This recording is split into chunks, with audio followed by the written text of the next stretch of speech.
And yet we were so professional moving into you at ABR. I know, yeah, obviously. Right, are you ready to get going? Are you okay? Yeah. Sorry, what we doing? Lovely. Right, folks, welcome back to a special episode of Brew Time. This is number 100. So who better to get on than Simon and Lisa Thomas, the Posh and Becks of Motorcycle Adventure Travel. How are you? All right. Hi, we're fine. We're all right. Honestly, I mean, we've been called. I've been called a few things. He's been called a lot of things. The Posh and Becks is new. kind of liking it, actually. Excellent. Is that the way we're going to have to go? Their money. That'd be lovely, yeah. You'll have to start wearing like a sarong or something like that, Simon, for the events. I haven't got the legs for it. Seriously. Little long anorexic looking hairy legs. It's not a good look. Gorgeous. No. Should wear a kilt. This is a nice reversal because the last time we spoke properly, we were interviewing you. I know, that was the ABR, wasn't it? Mm-hmm. Yep. Yep. Are you going back? Are you going back next year? Yeah. Fantastic. Same thing next year. Yeah. Brilliant. At the moment, I can't. Yeah, at the moment I can't make that, but I might be able to shift a few things around. And if I can, I'll definitely be there. It was awesome. I really enjoyed this year's one. It was good fun. The weather was fantastic. We weren't dealing with all the ramifications of COVID and all the restrictions. Yeah. I mean, we actually didn't get to see an awful lot of the event because we were quite busy. But I think the biggest thing was just the atmosphere. Yeah, the atmosphere was just fun. Despite so many people, it felt small. Absolutely, yeah. They kept that sort of. I was really worried that the overland events, they're normally quite small in number, aren't they? And they're very intimate. And they have that really nice feel to it. And I thought when they told me 10, 15,000 people, I was like, this is just going to lose everything that overland travel has. And it didn't. It was, I don't know how they did it. It was lovely. But anyway, right. Yes. Do you have a tipple of choice? Obviously, it's 10:45 on a Monday morning, so there's no brewdog for me. Of course. No, it's excellent. Coffee, unfortunately. I do feel slightly ostracized, Bruce, because your message said to us, normally this is an evening affair. It's really relaxed. It's kind of boozy. So what the hell? Because that sounds like a lot more fun. Well, I said to you what time, and you said 11:15, and I thought, okay, well, business like you obviously got things to do, and you don't want to get hammered in the evening. That's fine. That's fine. I meant it nice. Right, I need coffee. I've been slangs. I've been out walking the dog this morning. She's caused me heart attacks. Just being an idiot. But anyway, right, we'll settle into this. Okay. Folks, if any of you have never heard of Simon and Lisa before, where have you been? Basically, guys, can I hand the floor open to you and just introduce yourselves? What have you been doing for the last 2 decades, pretty much, and we'll go from there. The short version, because some people have heard this many times before. In 2003, Lisa and I closed the front door to our house. We got on our 2 motorcycles and we set off to ride around the world for what we imagined was going to be a maximum of 16 months. Because how did that go? Who the hell can afford more than that, for God's sake? Yeah. Bearing in mind, it's worth mentioning, this is before social media, and this is prior to you and Charlie even setting off. And then fast forward, and we realized that we were having the time of our lives, and we realized that our values were changing. And we realized that we hadn't gone through the 120 countries that we had planned to in 16 months. What a surprise. We ended up spending a total of 16 and a half years on the road and racking up 507,000 miles. We came back to the UK for what was going to be just 8 weeks because Lisa had got some very serious ongoing health issues. Was November 2019. Mm-hmm. So I was here just for some medical attention. We handed the keys to our 2 motorcycles and effectively everything we own in the world to a friend of ours, a great friend, David Mays, who lives in Tennessee. And we said to him, okay, listen, thanks for looking after the bikes. We'll see you in 8 weeks' time. Stepped on the plane with just hand luggage. Got off the plane this end. Both got COVID before anyone knew what it was. And then the zombie apocalypse happened. And we've now been here for 2.5 years. And we're working very hard to get back to our lives and back to our riding lives. And in the meantime, we obviously readjusted to being back in the UK after almost 2 decades of continuous riding. I mean, that's a podcast in itself. How the hell has that been? How have you dealt with being free as a bird to back to normality. It's very interesting because it's only now that I'm beginning to get really itchy feet and be a bit about it all.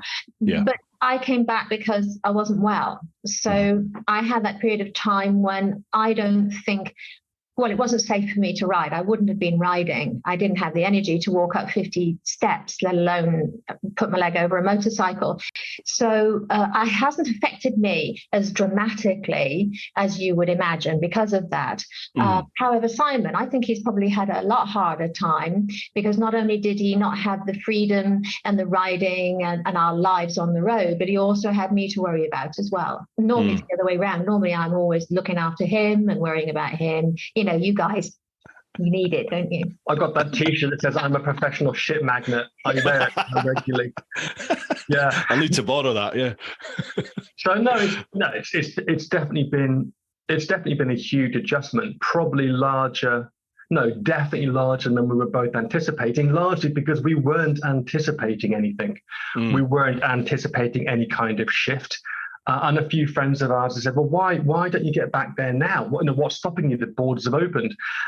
And as we've explained a few times, to a few people's genuine surprise, we self-fund this. We don't get paid to ride around the world. We've got fantastic sponsors that over the years have supported us significantly with parts and parts for the bike, etc. But obviously 2 years of being stationary has made a huge dent in any kind of incomes that we did generate. But that situation when you look back over your shoulder and you go, where's 2.5 years gone? Because you think, well, I'll do this for another few days, for another few weeks. Yeah. And then only with hindsight, you look back and you go, wow, this has been a while. So the adjustment's been vast because we just didn't know what to expect. The upside is that mentally we've become quite attuned to being very physically and mentally flexible. Because at the end of each day, realistically speaking, when we're traveling, we don't know what the day is going to bring towards us. Yeah. We don't know what challenges we're going to face. We don't know where we're going to be sleeping each evening. And Lisa and I have learned to thrive on that. So the fact that this huge change has come our way, we had the mental strength and flexibility to deal with it, but it certainly hasn't been easy, as much because of the lack of riding. I mean, Lisa and I were getting known as photographers and cooking people and educators, but fundamentally, when we're thinking about ourselves, we're riders. Everything we do is because that's what puts the biggest smile on our faces. But the bigger challenge we've had, or that I've had, is the fact that when you close your eyes and you have this self-image. We've all got a self-image of who we are. Well, for 20 years, that's been with a set of motocross boots and a set of handlebars and a bike. And there is nothing in our little cabin. There's not even a motorcycle magazine that suggests we have a connection with motorcycles. So it has been a case of very much, well, if we're not riding right now, who are you? Who are we? Yeah. And that, imposter syndrome that I keep reading about, we're giving talks and we're giving interviews. We've not been on a proper challenging bike ride for 2.5 years. So there is that, even before coming on here and talking to you, it's like, well, do we still qualify as adventure riders? Are we still riders? We don't have bikes. Do you know how ridiculous that sounds to an outsider for you guys to say that? But I get it. I totally get it. Like, even for me, like, it's 10 years. It'll be 10 years next month when I left to do my trip. And I'm like, when I get asked to go and do talks, I'm exactly the same. I'm like, I've done it. It's like there's plenty of other people out there doing stuff now. It's like, why do you want to talk to me? I'm just like some fat old boy that does silly videos on YouTube now. That's all I think. But there's an interest there, isn't there? I think the overland travel, the adventure travel, I think that's stronger than ever now. I thought it was dying away, and it seems to really picked up and peaked again. I think it's because of the period of time that people have been prevented from travel. I think there's a lot of wishing and dreaming and planning going on. Well, we all want the things that we're told we can't have. Yeah. And I don't know, I was having a chat the other day about this, and I'm not sure that overland travel will get back to the level, I was going to say ease. Well, the conversation we were having is, has the golden age been and gone? And I think the golden age was as much about people's need to go and travel and explore and our want, in tandem with, looking back now, the relative ease. I mean, since COVID, and the world has unquestionably changed, it is going to become a lot more bureaucratic. Because there is a certain need for more provisions and health checks. Countries have become more inward-looking, more nationalistic, way more than they ever used to be. You've also got a number of organisations and countries who are simply going to see an opportunity for basically some quick money by bringing in more bureaucracy, by bringing in those safeguards. Because honestly, the only reason to make it harder, globally speaking, is because there's money to be made. Absolutely, yeah. If there's a demand, then you can make some buck out of it, can't you? Yeah, sure. Exactly. So whether the golden age has been and gone, I don't know. It's like anything. I'm not sure there ever is a golden age. You only get to call something a golden age irrespective of what it is, based on the benefit of hindsight. Absolutely. Oh, you're so wise. What, by the way?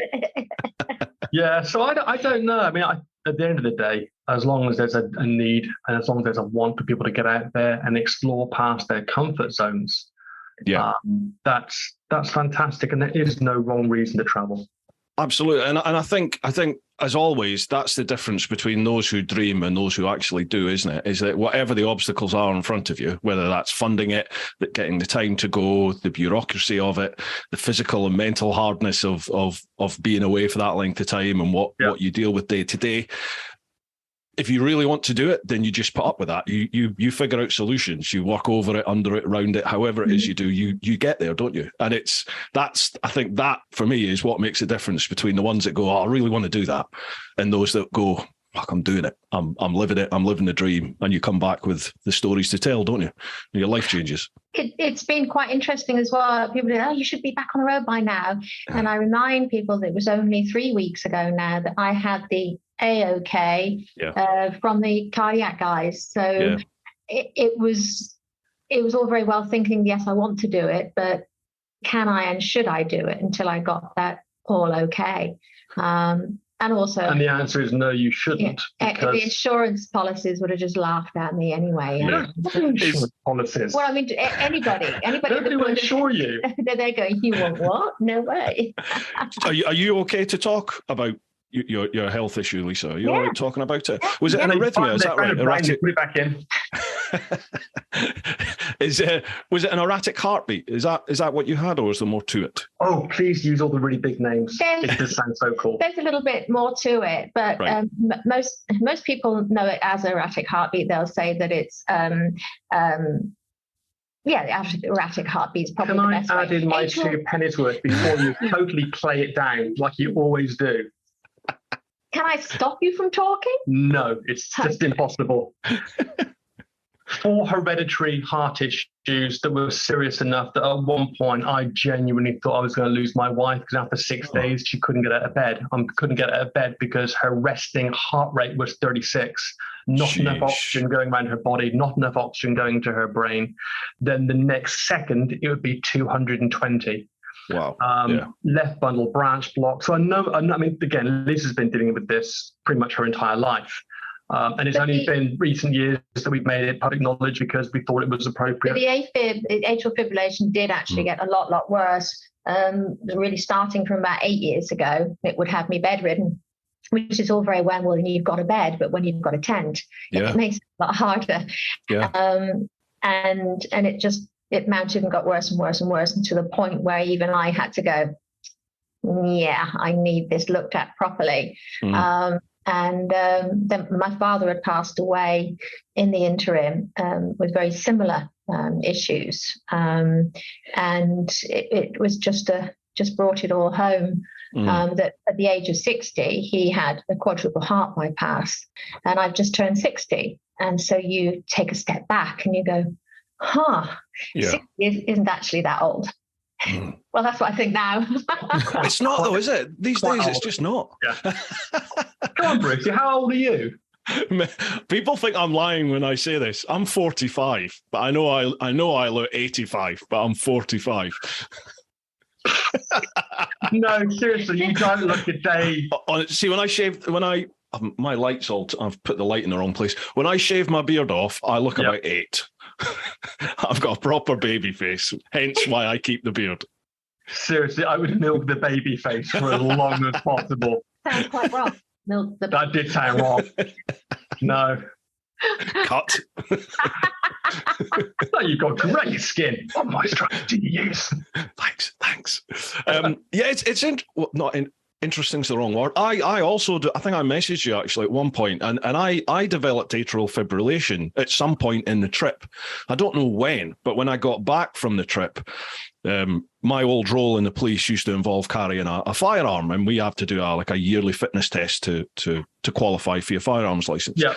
And I literally, it's a beat test, and I remember getting to like level 3, which is it's a walk, and I was tired like I've never felt tired before. You know, I just had nothing. And I think I managed to get myself to like level 6 and I just thought I'm going to lie down and that's the end of me. I'm done. Just empty. So I thought, that's not right. End up going to the doctors and they discovered I had atrial fibrillation. And it really knocked me for 6 for a lot. Even after I had the cardio version, it was like, is it coming back? What's going on? And thankfully, I've been all right ever since. And that's 8 years ago, 7-8 years ago, I think, since I had it done. But it really knocks you out. You were quite young. Yeah. Interestingly, they think the doctors think I got dengue fever at one point over in Southeast Asia. I think I was in Indonesia or somewhere like that. They think I picked up dengue fever, and they're not sure if maybe that has something to do with it, or the fact for a year and a half I lived on like Gatorade, about 3 litres of Gatorade every day, and they were like, energy type drinks as well, they can have an effect. So I was like, there's new discussion going on at the moment as well about how many. I hope he's sponsored by Gatorade. How many top athletes are suffering from AFib at the moment as well. Right. An unprecedented number. There's some research going into that at the moment, which I'm very, very interested. I used to be incredibly fit in my early 20s and into natural bodybuilding, competition and everything. I loved it. Notice I say natural bodybuilding. And get that in there. Yeah. And they're actually trying to see whether or not there's a correlation between extreme fitness and then the development of atrial fibrillation.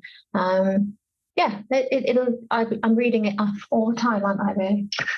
I have always said, and I hope some of my old PTIs are watching this, I've always said running is bollocks. And it looks like the scientific proof that follows that. And if it's not bollocks, it can hurt your bollocks. It can, absolutely. Especially as you get a bit older and they get a bit bigger and dangly. There we go. No alcohol required, and it does for like 7:30 in the evening. God, he looks so young, doesn't he? Oh God. Oh, right. Let's get back to the trip then, because we kind of just stepped over that 15, 16 years on the road. The whole point of your trip, I think originally, am I right, that you wanted to do all 7 continents and you wanted to ride basically the full length of all the continents? Is that right? Yeah, pretty much in a nutshell. And we also wanted to ride from the lowest point to the highest point possible on each continent. Oh, wow. I mean, missed that. Wow. Yeah, so quite literally, and this again, it sounds so silly now, but also I think it's when I say the words, I can hear it. We literally sat in bed and we were going through Chris Scott's Adventure Motorcycling Handbook. That's lovely bedtime reading. She put me on bloody commission for the number of times I mentioned the book. But if anyone hasn't heard of it, go online, go and look. It's still available. Chris Scott's Adventure Motorcycling Handbook. It's very difficult to get across in a day and age where we are so. It's not that we're used to having social media. It's that most people simply can't imagine a world without it. So they want the information. They go, Google it. I'll Google it. Well, that wasn't the option. Yeah. So we actually read a book. So basically, after working crazy hours, Monday to Friday, our weekend would start off lying in bed on a Saturday morning with a big pot of coffee. We got rid of the TV because we were saving money and video license, TV license, and so forth. And we would just pore over bike magazines and Chris's book, The Adventure Motorcycling Handbook. There weren't many bike magazines either. There were a few around. But the point is that we then came up with these ridiculously wonderful goals. Because someone said to me recently, so why? And I remember flippantly, this is just 2 weeks ago, because why not? Absolutely. Yeah. Let's go from the highest point to the lowest point in terms of altitude. Let's get to all 7 continents. I mean, at the time, the only thing that matched our optimism was our naivety. And the fact that it hadn't been done before, I said to Lisa, oh, it can't be that difficult. They just couldn't be bothered. They just didn't try hard enough. one word, Everest. Oh my God. How did that go, dragging the BMW up there? It was a little challenging. Lisa let the team down with her heart condition, but I compensated and I carried on. She said, Good lad. I did. I got both bikes up there. It was great. Camera's bust, so no proof, obviously. But, why set these goals? Genuinely, why not? Why not Absolutely. test yourself? Why not see what you and the world are capable of? We didn't want to just go off and meander about. And that's not to say that we had an exact route, but there was some planning that went on, and keeping the seasons and making sure that I still have my little paper map that I had, which is about just A4, and I color coded all these areas. And I said, this area here is blue and it's not to be traveled in April to June because of floods. This area here for tornadoes, this because it's winter, and so on and so on. Bruce, those weird people that genuinely get erotically aroused by Excel spreadsheets. You've married one of them then. And I still had this little thing and I carry it around with me. And then I go, well, we can't go here at this season, or we shouldn't. And this, obviously, it doesn't always work out. Sometimes you're in the wrong place at the wrong time, season-wise.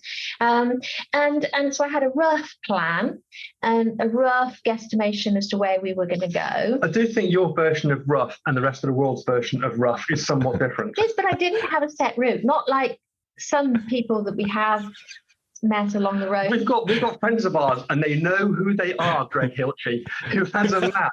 He knew every single toilet stop. He knew where he was getting milk for his tea in the morning. I mean, really? Military precision. I was the polar opposite of that. Polar opposite. He knew every single fuel stop. It was actually bloody impressive. I mean, years and years worth of planning. And I had a number of conversations with a few friends who've done something similar. And I've said, look, from experience, I can tell you the best adventures and the best moments of your trip are going to be when these plans just fall on their face. Totally. And things organically happen, and you're going to meet amazing people and have these incredible experiences that you simply cannot imagine having before you left. So going back to the original thing, we didn't want to meander, but we wanted to have a rough guesstimation as to where we might be and where we could possibly go. And that's always fluctuating. We said 120 countries because at that point there were quite a few countries which you couldn't or you shouldn't access. Now, days we would probably reconsider, because we've been into countries that are apparently war-torn, and wars have started whilst we've been in a country. And it doesn't really affect you in the same way as it does the actual local people that live there. It is a very different, experience. There's a different reality between well, you know this, Bruce. There's a different reality between how the media portrays a situation in a region or a country, and then you actually get there and you realize very quickly that actually no, the country's not at war. It's just the two most powerful people in that country are killing people because they can. It is different overland or rights or something. In certain countries these days, yes, it's affecting the entire population, and there are certain parts of the world now which we wouldn't dream of entering. But I think our attitude has changed somewhat with what is a no-go area. For us, you trust your own sort of spidey senses way more, don't you? You learn that that's what you can trust is your own feelings and people that you trust and value their opinion when they're on the ground over there. Definitely, the media. I don't listen to what the media say anymore. Now, you said something very interesting there, on the ground. So this is a big change that we've experienced during our time on the road. When we first started, there would always be that almost camaraderie. You would see another traveller, whether it be somebody hiking or on a bicycle, motorcycle. Which was a rarity often. You would invariably pass each other and you'd stop. You'd turn around and you'd have a meeting in the middle of nowhere. You'd chat. Yeah. They'd been where you're going and vice versa. You would exchange views, even about somewhere to stop or wherever. You might even exchange currency if that was a possibility. Less so these days. Really? We have found so. Yeah, I would argue the last 5 to 10 years, there's been a noticeable change in it's almost, and this is just my read, it's almost as though the people, I mean, we waved to everybody. Yeah. And honestly, the number of times, and again, we're on 2 big bikes, we've got all the gear, it's quite clear that, we've been traveling for a while, blah, blah, blah. And the number of people that wouldn't just not wave, would absolutely blank you. It's almost as though my journey is so special and I'm such a serious adventurer that in recognizing somebody similar coming the other way, it somehow demeans what they were doing. Wow. We'd wave and we'd pull up and we go, oh.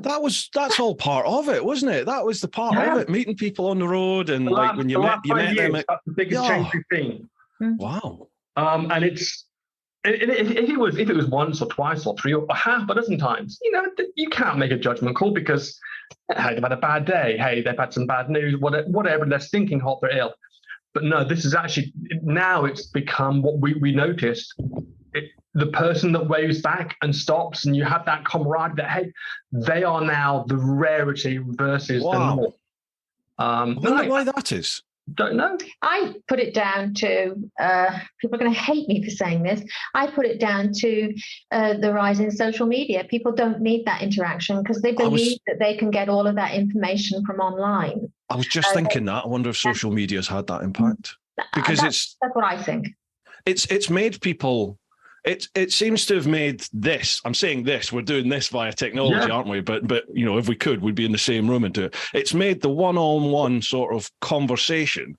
That isn't valued, I don't think, anymore by a lot of people. As you just said, people sit there and just chat away on social media, DM, like people think just by liking something, and I think I'm kind of guilty of that at times. You think, because I've liked my mate's pictures, I'm keeping in touch. But you're not, are you? You're not chatting on the phone. You're not meeting face to face. The biggest issue, I mean, social media has been absolutely fantastic for Lisa and I because it's enabled us to share our journey a lot more rapidly. It's a fantastic tool, isn't it? Yeah. Selfishly, it's allowed us to...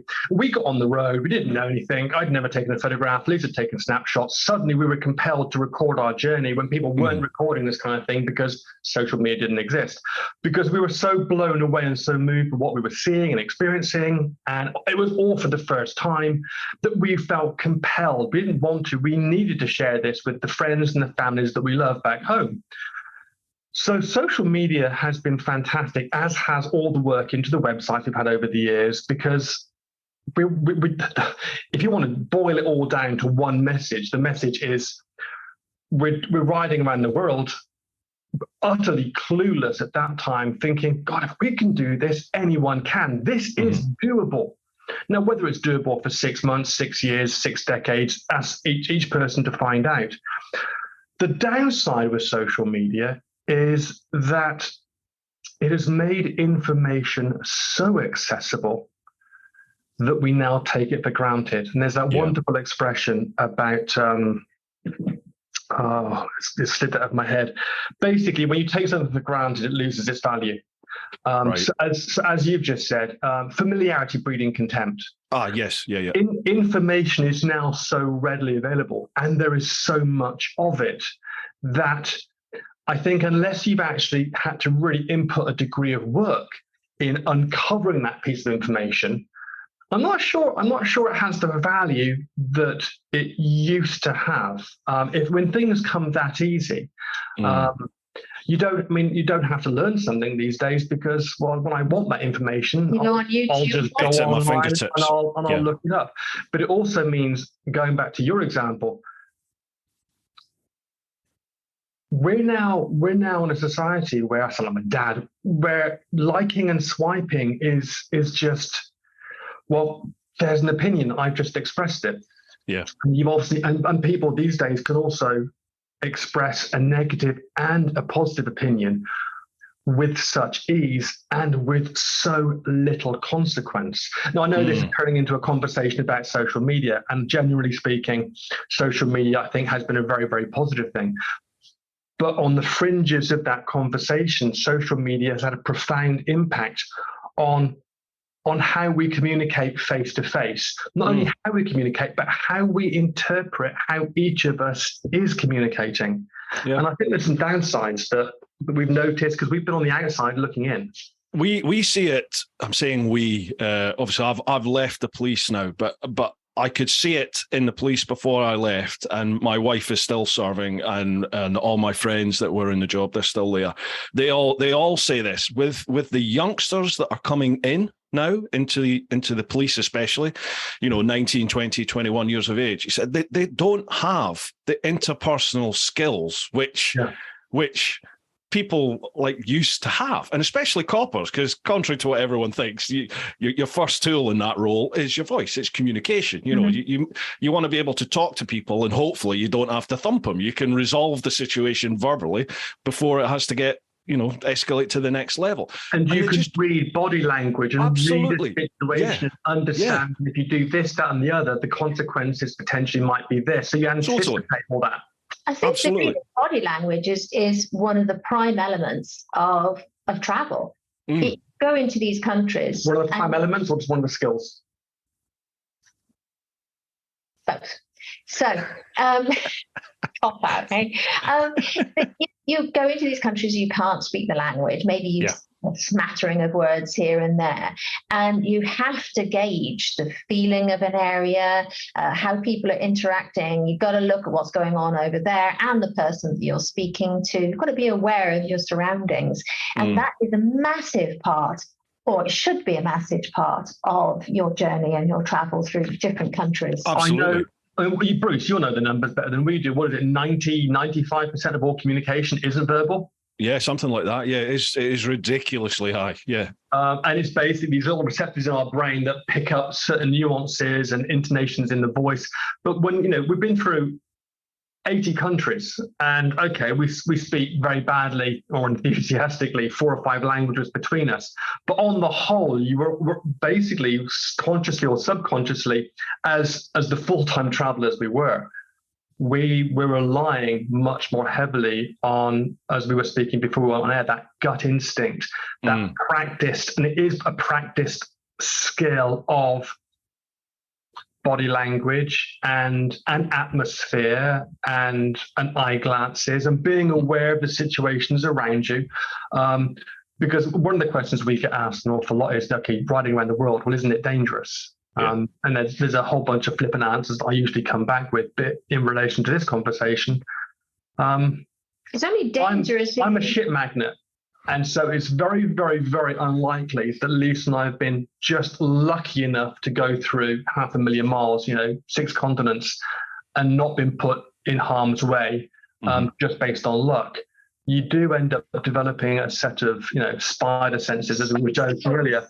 And you realize that although we all call it that gut instinct, your gut instincts may not be tangible in the same way as vision and hearing. But you learn very quickly, if you've got half a brain, to be aware of what your gut instinct says. And even if you can't rationalize why your gut instinct is yelling, get the fuck out of here, chances are if you listen to it, you're going to be doing the right thing and the smart thing. It's interesting you saying that. I totally believe you. I totally agree with you, sorry.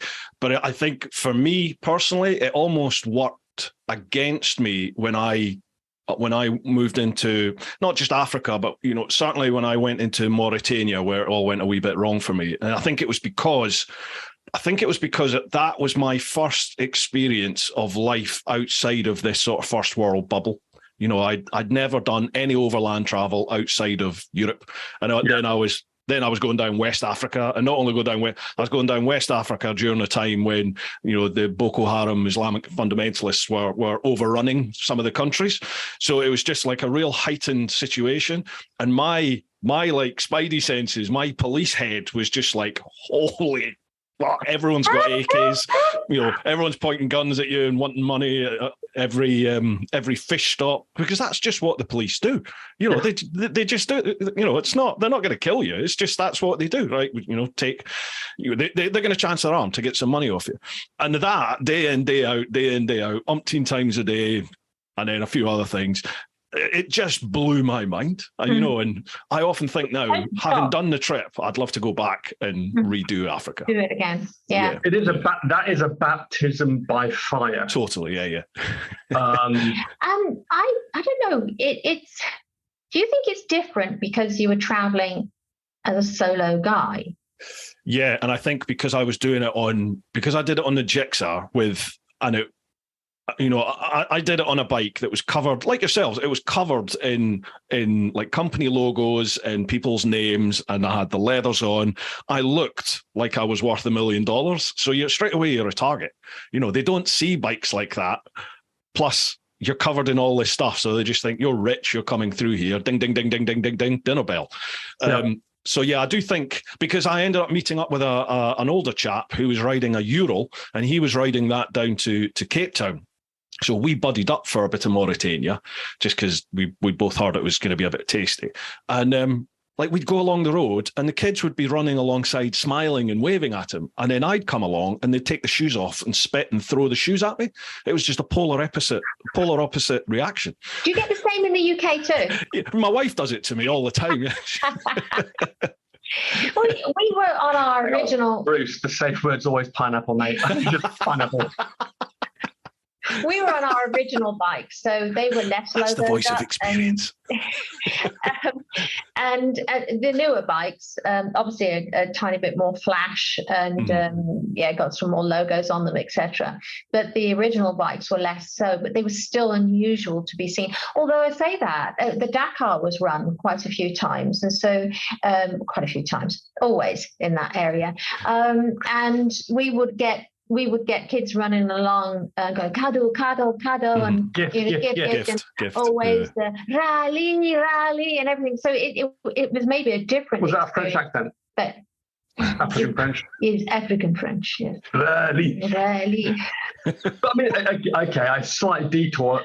I think it's important though to get across that, even though you were saying that you weren't fundamentally rich, ultimately the very fact that as Europeans we're on this gargantuan holiday on these bikes, it's very, very difficult to convey to friends and family that haven't been through these areas, no matter how many charity commercials you see on TV with children with pot bellies and flies, drinking the fluid from their eyes, which are horrendous. Being there is the only way you genuinely have that sense of these people have nothing. Yeah. And then here you are riding through with more value in the helmet will ever earn in their entire lifetimes all put together. We had a very hard time mentally coming to grips with the fact that all you end up doing at the end of each day, once you've got past the what an experience, is learning to hate yourself a little bit less. Because unless you're a robot, all you want to do is take everything you've got and give it to these people, because by comparison they don't have anything. And I found it very, very difficult to legitimize not doing that on a daily basis. Whether that was Africa, whether that was parts of India, any developing countries, where on a day-to-day basis you are confronting, genuine hardship, and then flipping conversations. So we were talking earlier about, Lisa and I now being back here unexpectedly, and those mental shifts. I spend a good deal of my day when I'm speaking to friends and family online or even at events, just biting my tongue when I hear, oh, I'm so tired. Oh, I'm bored of being broke. Oh, I haven't got any money.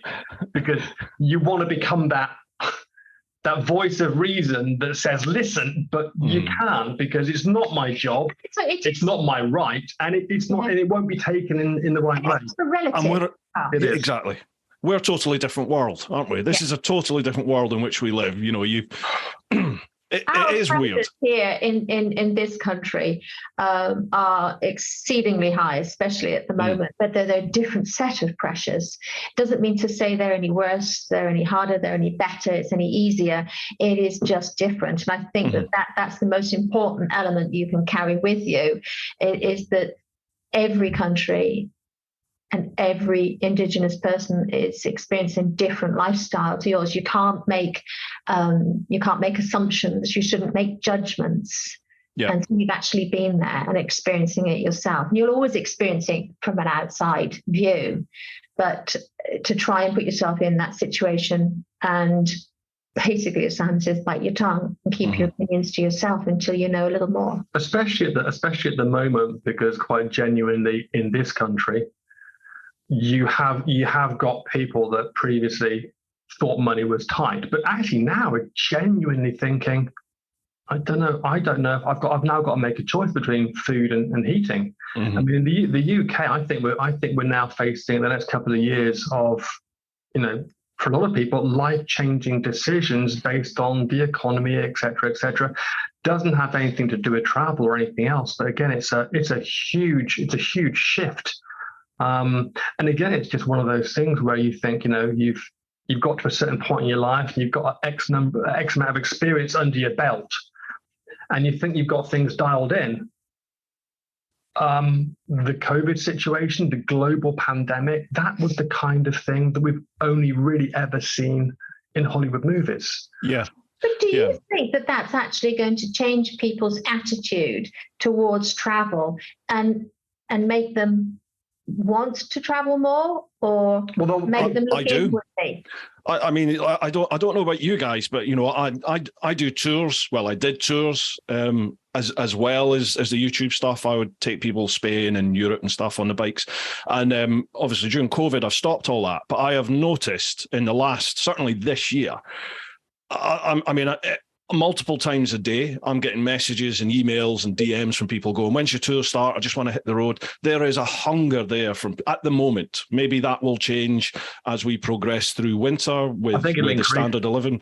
I kind of think it will. For those that can do it, everybody just wants to go. Everyone I know who has a tour business, holiday home, everything like that, anyone that's based around travel, they're all saying, there are not enough days in the year for us to meet the demand. Everybody wants out. Everybody wants away. If you look at just the UK and this conversation Lisa and I have had with so many people, and what filters out is, listen, I've got a ton of pressure on my shoulders. I'm looking after my family. I'm looking after my friends. I've had two and a half absolutely shitty years. Yeah, I deserve something. And then you've also got that massive amount of, I just need to escape. I just need to escape this pressure, this constant onslaught. Even when you're not working, the minute you turn on the TV, you can't get away from 80%. Don't turn the TV on. Just don't turn the TV on. We don't have one. I don't watch the news. I didn't know about the Queen till my wife came home from work, and she was just like, I'm probably just going to have to pack a bag, turn around and go back in. I was like, well, what do you mean? And she was like, oh, you're not seeing the news. The Queen's ill. She might not make it. Yeah. Like, what? So I just find the media these days, the media. Here we go. I'm going to put the old man hat on and have a rant here. But the media, growing up, the news to me always was just. I felt or assumed maybe the news was just relaying fact to me. But as you get older and you start experiencing life for yourself, and certainly my own role, actually physically dealing with situations within London, that you then go home and watch the news and go, that's not fucking true. That's not how it happened. And this is from like the BBC and Sky. Good news doesn't make good news, does it? Absolutely. Yeah. Bad and it's news all makes watchable news. Yeah. I think we had during our first years of travel, I think it was the first 5 years. So from when we started 2003 to 2008, we were social media free. Mm-hmm. We were commitment free. It wasn't until we turned up in North America in 2008 that we kind of caught up with the world. And I reckon that first 5 years... There was this thing called adventure motorcycling. Yeah, we were exceedingly lucky to have that first 5 years as totally solitary and independent. Yeah. And I'd like to get back to that, please. But I don't think that's a possibility. But do you not think it is, though? Do you not think you guys have such an established brand and name now that if you were to just go and hit the road and we didn't hear from you, even if you did once a week or once a month, a little update there, and then, I don't know, maybe once a month you did an update, I reckon there would still be such a hunger there for people to see what you've been up to. But you wouldn't be pressured into that. What really is now, it has to be a daily thing of not even pictures anymore, is it? It's all reels, it's videos, short little videos. Mm-hmm. But there's just a demand and expectation that you'll do that. Daily. Yeah. Do you know what? Okay, I know this conversation keeps coming back to social media. But it's such a big part of life now. It's a huge part of most people's lives in developed countries, but it's also it's almost as though a lot of people are now looking at travel, because obviously, again, because we're relatively well known in the adventure community or the biking community, people are asking us questions, and where we can, we'll answer, and we'll answer honestly. And some people like the answers, and some people just go, well, that can't be right, and they'll do their own thing. But there's almost this sense now that you cannot go off and travel. You can't go off and have potentially life-changing, life-enriching experiences without social media. Yeah. As though somehow social media validates your trip. It either validates your journey or it glues it all together. And I know that Lisa and I have done ourselves a tremendous disservice by not jumping on this bandwagon to the extent that well-meaning friends and family think we should. Well, why don't you do this and why don't you do that? And we don't post regularly. We have times of we had this observation made by a close friend, and he said, "You go dark." Yes, you disappear off and you go totally dark, and no one knows where you are or what you're doing. You need to post once or twice or 3 times a week, or at least once a day. We've gone, but we hadn't actually realised we did it because we just went out there and did it. But then the journey's not. If the journey isn't fundamentally yours for Lisa and myself, I mean, the level of commitment, the amount of sacrifice you end up making, you know this. The word selfish is almost a no-no. Oh, we can't be selfish. Yes, you bloody well can be and should be. There are occasions where if you look completely honestly and you go, okay, what is my motivation? Our motivation for our journey is because we fundamentally find it enriching. We think we are better people. We like ourselves more when we're on the bikes out of our comfort zone. No, I have to tell you. Let me get it right out. And at the front of our brains isn't always, oh, this will make a great selfie shot. I mean, actually, we're awful at selfies. I don't like selfies. Selfies have a place. But to anyone listening to this, just remember, if you're in front of the Grand Canyon or in front of somewhere beautiful, you don't need to be in it. The view's that way. We believe you're there. So ultimately, we've not been as commercially successful as we could have been for one really simple reason. We set out in 2003, never thinking anybody other than family would be interested. It was never a commercial venture. And even the commercialization that people have seen is because it costs money. Mm-hmm. You've got to fund it. And you've got to fund it. And we've got to fund it. We had somebody throw mud at us a little while ago, actually it was last year, about selling our photographs online. Really? Well, why aren't you giving them away free? I'm not sure. Why don't you give blowjobs for free? Primarily because some people do. So that's how you funded the Mauritanian thing. What do you think? I was walking the dog this morning. Lovely. Oh, those hands up under the bridge. Got another journey. No, but hang on. You're not finished. I'm not finished. At the end of the day, you've got to put fuel in the bikes. Absolutely. And so it's not a case of for us, because the accusation, you've sold out your journey. And I said to this person, are you kidding me? We post as and when we think there's something worth sharing, as and when we do something that we go, oh my God, that was amazingly good or amazingly bad. We had shit a couple of years ago in Cuba for posting up videos of when things went very bad and Lisa had that bad accident smashed in her face. Oh, you shouldn't put that up.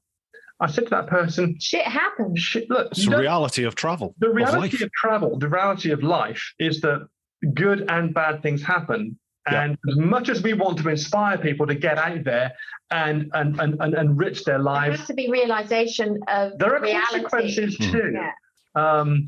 But it's just very, very interesting how travel has somehow become so interwoven and connected with social media that people think you can't have one without the other, and you absolutely can and possibly should for a little while.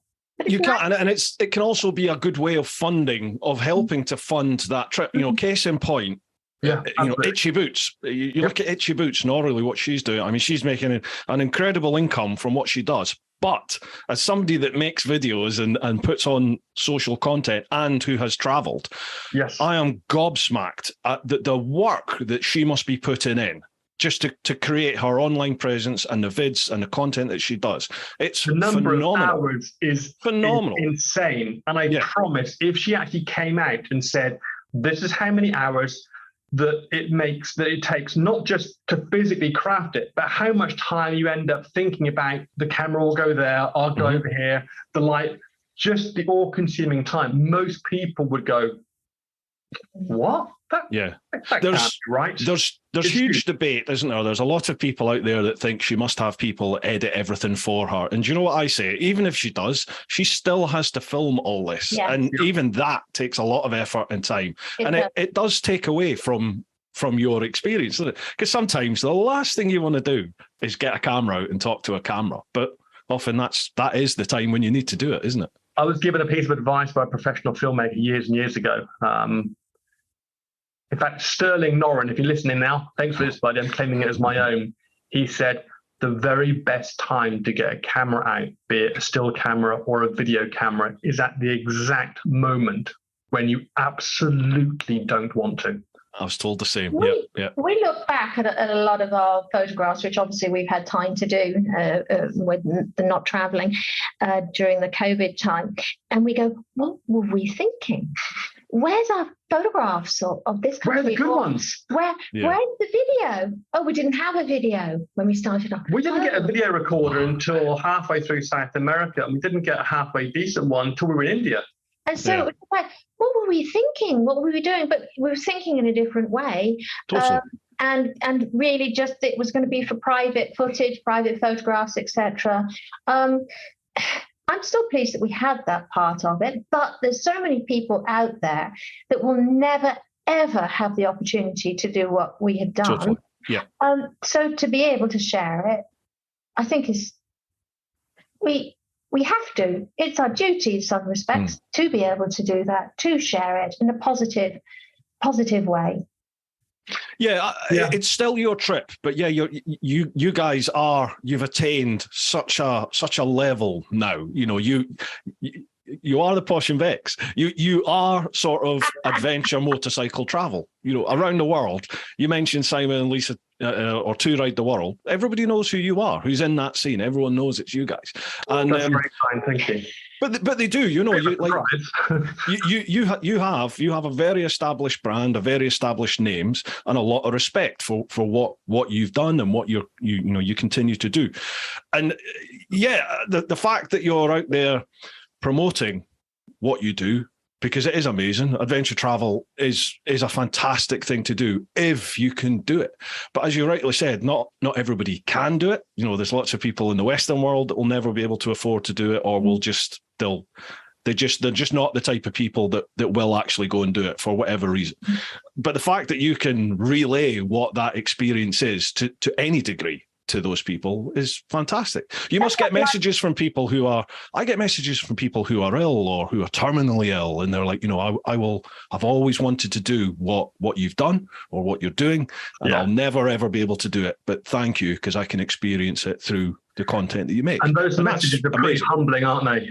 Well, I mean, they bring you to tears at times, don't they? When people say recently, with people not knowing that I've had the issues that you explained and others during the trip, and they go, "We never knew." And I'm like, "Well, why would you?" Because I don't spread it about. It's my information. It wouldn't have added to the journey at all. But actually, people now realizing, oh gosh, you already had these issues when you started off in 2003. I've had messages from people saying, it makes me realize that I can do something. Maybe not 16 and a half years, but I can go off and do a 6-month journey. It's been a huge change for us in the last 6 months. We did an interview, Adventure Rider Radio, and we've been on Jim's show a number of times, and Lisa and I genuinely didn't think we'd been any more revealing or candid than the usual nonsense that we spout. And yet we had so many people come back with, wow, that was really candid, that was really revealing. I've known you guys, for 10, 15 years, and I never knew this or that. What we have done for a very long time, and part of it is our ages and the generations and how we were brought up. So, sorry, Bruce, how old are you? He's a baby. I know. 45. Okay. So there's a decade between each of us, and what those decades mean is that when Lisa was brought up, if something hurt or was painful, again, her family are ex-military, you just button down harder and go on with it. Yeah. Now you fast forward, and you've now got a society in Europe or in the UK whereby actually opening up about mental health, opening up about challenges, can actually be for the greater good. Because if you've got a story and you've got something that you can say, well, look, this is the challenges I was facing, this is what I've managed to accomplish. Hopefully other people that are not in that place yet can go, okay, there's an example, it can be done. Yeah. But that's been a big shift for us, because Lisa and I have always been, we've always been the ones to bite our tongues when, people have met us on the road and gone, yeah, it's okay for you two, because obviously, you've got silver spoons in your mouth, you've obviously got the money, and you've obviously got your health. Now, the fact that we've got neither, there's no point arguing, or it was never our job to try and convince them otherwise, because sometimes it's just easy to go, yeah. But suddenly we're finding that actually by being a lot more open about the challenges that we faced, both physical and mental, not just during the trip, but the stuff that we were dealing with prior to the trip.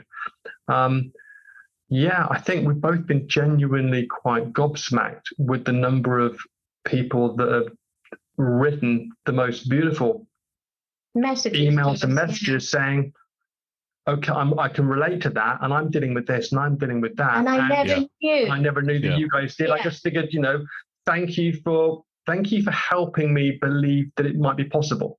Yeah, there's a way out. There's light. Yeah. Ultimately, it's a big change for us. It's something again that's happened when we've had this time period to reflect and to rethink our journey, to rethink our lives. A change of perspective. Yeah.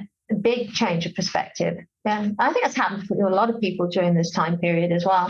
Absolutely, yeah, for sure. People have definitely reevaluated, and Yeah, we'll see. We'll see what happens. There's just so many changes at the moment, isn't there? It's just there seems to be one wave of change after the next. So, and change is good. Change is good, but I'm one of those people that I'm very resistant to change, and then it's like, okay, let's go for it. Let's embrace it and let's go. I don't do change, and then it's like, right, we've got to deal with it. Got to deal with it. Yeah, absolutely. Right, that's been over an hour. Do you guys want a bathroom break? Normally, it's more coffee. Just keep nattering. Right, cool, excellent, good. I'll tell you what, I'll just move this light down here if that's all right, because I'm sort of stupidly lit. I need to put that light up there. Give me 2 ticks. Time for a quick shout out to this week's sponsors, who are Innov. Now, Innov specialise in motorcycle dashcam systems. You'll probably seen the vids on my channel. They've got the single camera, the C5. They've got dual camera, which are the K series, the K3 and the K5. K3's 1080, K5's 4K front, 1080 rear. Both the K3 and K5 have an external mic, which you can even wire up into your helmet and vlog with if you want. If you look at my California Superbike School Day vids, the audio, the onboard audio is all via the Innov K5 system. They've also got GPS tracking. They've got an external remote so you can lock footage as you go. They'll do that automatically anyway, should they detect any sudden movement. They've got parking modes on them, so when that's activated, even when your bike is left unattended and switched off, say you're a bike calf or park it up in a town or something like that, if the bike moves at all, then it'll automatically kick in and it'll start recording. So hopefully you'll get that car that hits your bike or anyone that does anything to your bike. As long as they're in front of those cameras, you'll capture them.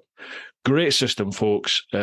Invaluable in terms of any accidents for insurance, because the first thing your insurance is going to ask is there CCTV or witnesses? And if you have one of these Innov systems fitted, then you're covered. Providing you're in the right, you're totally covered.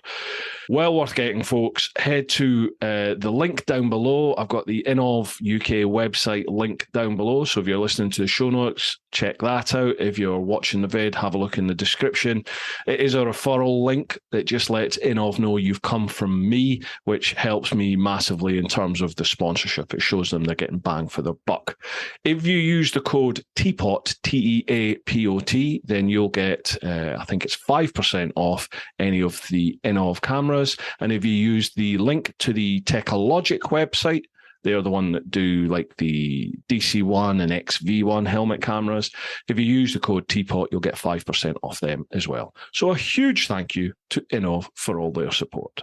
We are also sponsored by Ultimate Add-ons. Ultimate Add-ons, they specialize in mobile phone and action camera mounting solutions for bikes, for push bikes, that sort of stuff. They provide dustproof, drop-proof, really rugged cases for your phones, as well as a multitude of different mounting solutions for those phone cases and action cameras. Things like GoPros, DJIs, all that sort of stuff, Insta360s. Great bits of kit, They're great bits of kit, folks. Even when your phone is inside one of these cases, you can still use the phone, you can still use the camera, obviously as long as you keep the lens and everything clean. Great things, folks. I have never had any issues with vibration affecting my phone's camera when I use the Ultimate Add-on systems. I use the Helix strap mount. It's basically like a ratchet strap, really easy to fit. I can fit it to almost any bike I've ever taken out for a review. Great bits of kit. If you head to ultimateaddons.com and if you use the code TeapotOne10, so TeapotOne with the number 10 at the end, then you will get 10% off their range. Massive thanks to Ultimate Add-ons. Yeah, I had no idea, Lisa, that you had all these issues prior to the trip. I'd assumed they'd just sort of come on when you were traveling. No, it was all before. It was sorry, kettle's a bit noisy. It was. Yeah, before we left, Simon just reminded me in 2002, they wanted to fit a pacemaker. Oh, wow. And I went, no way, because the pacemakers in those days, now they're absolutely amazing items. They're incredible. But in those days, it would have set your heart rate at a particular level. and then you wouldn't have been able to increase your heart level, decrease it in set level. Well, I knew that riding a motorcycle off-road, you kind of need your heart rate goes up, and the requirement of oxygen levels would go up. And if I couldn't change that, then I would have some serious issues. I had issues anyway, but there were many, many times, especially during the heat and strenuous activities, that just would not have worked. So we tried to do it via medication, and it invariably, I would say maybe about 70% of the time, medication would help, would work. But it's as you become older, so I understand your medication can change how your body reacts to that medication. Can change. And I would speak to my sister, who's luckily a doctor, and she would say, yes, this can happen. Now you need to be reevaluated. You should be having your kidneys checked and this checked and that checked. And of course, we're in the middle of nowhere, and I wasn't getting any of it done. And it was gradually getting worse, but you accept it too. You don't know you're as bad as you are, because every day you get maybe a little worse and a little worse. Yeah. Of course, I think it's age. And I was putting it down to age. Well, I was, I was in mid-50s and knocking on a bit, and maybe this is what happens. Maybe this is how you feel when you get old. Well, I've always been fit and healthy, and I was, a lot of weight being put on, less aerobically fit. And the medication just wasn't working at all. Now I look back at some of the photographs of 8 years ago and even 3 years ago, and I go, oh my God, I turned into a little fat Buddha. And that was medication. I'm now back to how I was when we first started off. And I hadn't actually realized gradual drip. You're healthier today than when you first started off. Okay. Yeah, probably. Yeah. It's interesting. Like after I got diagnosed with AF, I remember thinking about, in one of my roles within the police, I worked in a public order division for about 5 or 6 years, and we used to get 2 hours fizz every single day. And I remember being on like some of the machines, like say on the stepper or something as a warm up. And I remember watching my heart rate, and my heart rate would go from like 110 to 200 odd. It would jump. And I used to think, this machine must be faulty. And I look back now and think, God, did I have it then? But I didn't really notice. I hated running. I could do the circuits and things like that, but running, I just hated. I just felt running. I'm too tall. Well, too heavy. Yeah, same. Too heavy, he says, eating. Yeah. Well, why not live your life and all that? But it is interesting for me. I do wonder. I wonder if I'd always had it, because I've always felt tired, but just assumed, I worked nights before. I worked in a building site before I went to uni, and then all through uni I worked as a bouncer in Glasgow, so it was all nights. And then and then I became a dad while I was at uni, so you got a newborn there. So I was just tired. And then from that, going into the police, it's shift work. So you're just always knackered, aren't you? And I wonder if maybe a lot of that fatigue was... Put it down to... all these things that are going on, and we end up mentally legitimizing or validating, it's because of this, it's because of that. Whereas in actual fact, no, it's just that mechanically we're not where we need to be. I got to say, though, now that apparently I'm okay, I still feel knackered. I'm still permanently tired. But anyway, right, shall we get back to it? Yeah. Right, folks, welcome back. We've replenished with coffee and chalky biscuits, and we're all set to go. Yes. Right, there's so much we could talk about from we've not even really discussed the actual route and countries and things, but I'm sure that will come out next when we move on to questions. So thank you very much to everybody who's left questions. First off, we'll head across to the clan on Patreon, patreon.com/TeapotOne. First one, Charlie Callard. Evening all. Well, morning. Hope you're all well. Congrats on the 100th episode. Cheers, Charlie. Thanks very much, pal. So a couple of questions for you all. What country or culture took you most by surprise, good or bad? Good question. That's a good question. Most by surprise. Oh, gosh. Okay, I'll kick it off. We make a real point of going into countries with as few expectations as possible, because experience shows that expectations are there to disappoint you. Russia, I remember going into Russia for the first time, because we've now been in and out of Russia, I think 4 times. We've pretty much gone all the way across, but we entered at the beginning of the journey in the most northwest border of Russia. So we ended up going into Murmansk. Now, back in 2003, nobody was going to Murmansk. It's still the home of the Russian naval fleet. And then we came down the Kola Peninsula, we got to Moscow, and Russia was one of those countries, certainly West Russia, that all of the expectations that we had, having grown up with, films, action films where Russians were the bad guys and the mafia were everywhere and speeding cars through Red Square and all that. Absolutely true. Moscow especially was the place, the location that so closely matched the expectations that we tried to push aside going in. Yeah. And I mean this in a very positive way. Everything from that sense of, I always imagined growing up that West Russia, or Russia generally, was kind of a stern place, and that was exactly what we got. Now, there's some very valid reasons, but silly little things like, be laughing and joking with some new Russian friends. You've been invited to a bike meet. Life in Russia back then, the first time, was still very, very challenging, very difficult. The minute you get a camera out, everyone just looks like they're going to a funeral, because cameras are non-smiling events. Red Square, the history. Russia was exactly what I hoped it was going to be. In fact, one evening, via a new connection we'd made, we went out with this guy.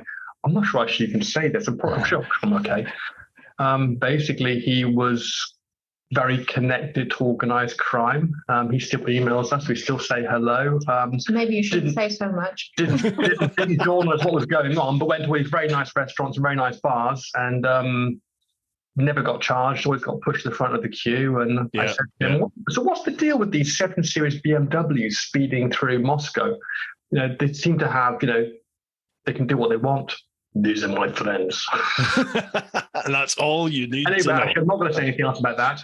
But no, and other countries where I would say it was Mongolia for me. Oh, I'm so jealous. I never got there. Love Mongolia. But the question was, it's what you expected? No, it's not what I expected. That's why I'm saying it. I'm answering the question. Go on then. In what way was it different?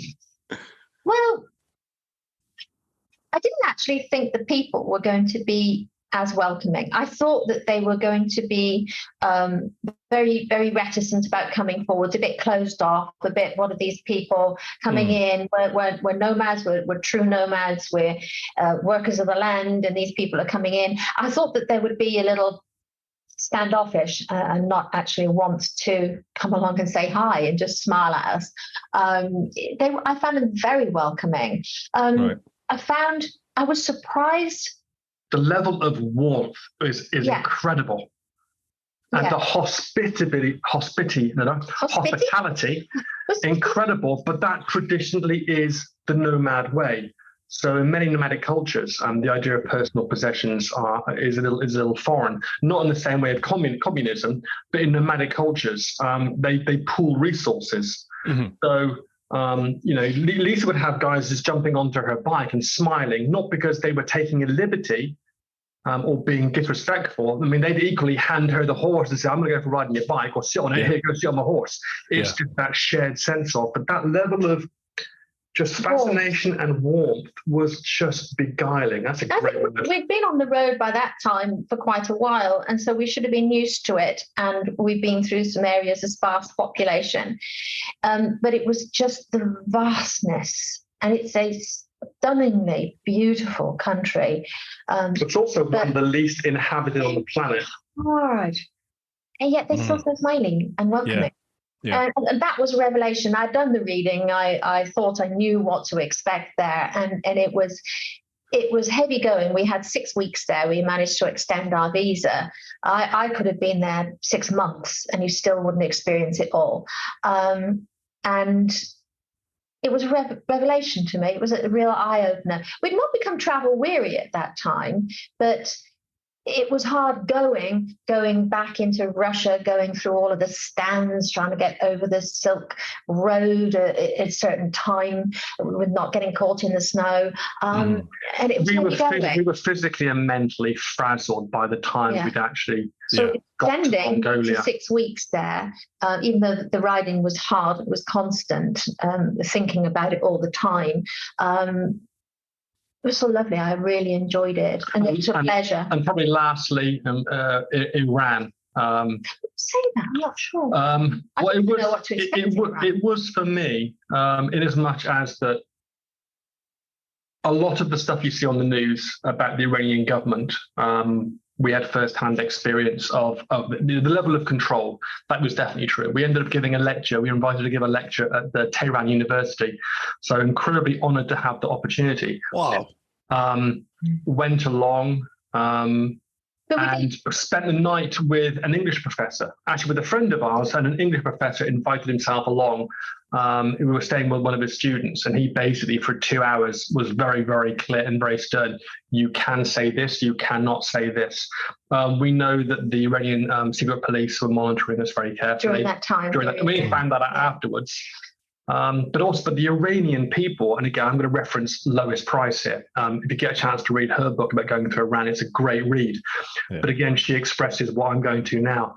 The Iranian people, so friendly, so welcoming, so hospitable, and genuinely a delight to speak to, because they have as much interest in finding out about the West and the UK. And in the exchanges were always rewarding, for want of a better term, in both directions. And again, we quickly found out that a lot of the media exposure and a lot of the information being shared about, well, they do this and they do that, actually just isn't true. It's the same on both sides, though, isn't it? Because we get told the untruth about them, and they get told the untruths about us. I had a lot of young girls, when they had the opportunity, coming up and speaking to me, or trying to speak and asking questions, etc. And they would always giggle a little bit and come on up, and they would go, "Is he your husband?" And I would go, "Yes." And they go, "Like this," because he's so tall and blonde at the time, not grey like he is now. And, distinguished. Dude, extinguished. And they would always be giggling about that. Just typical young teenage girls. Yeah. Brought up in a different environment. There's no good, bad, or wrong. It's just different. It wasn't unexpected, really, for me. Maybe it was more so for you because of how I was seen.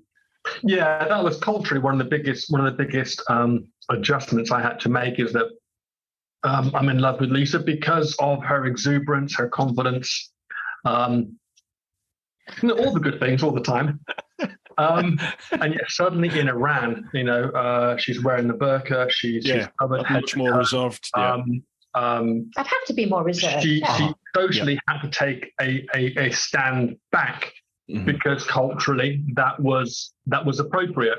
And again, we've had a few conversations with friends go, "Oh, I couldn't go into Iran, and I couldn't do this, and I couldn't do that." And as I explained, we are choosing to be a guest in their country. Uh-huh. So it's not a case of whether you agree or disagree with their ideology and their social system.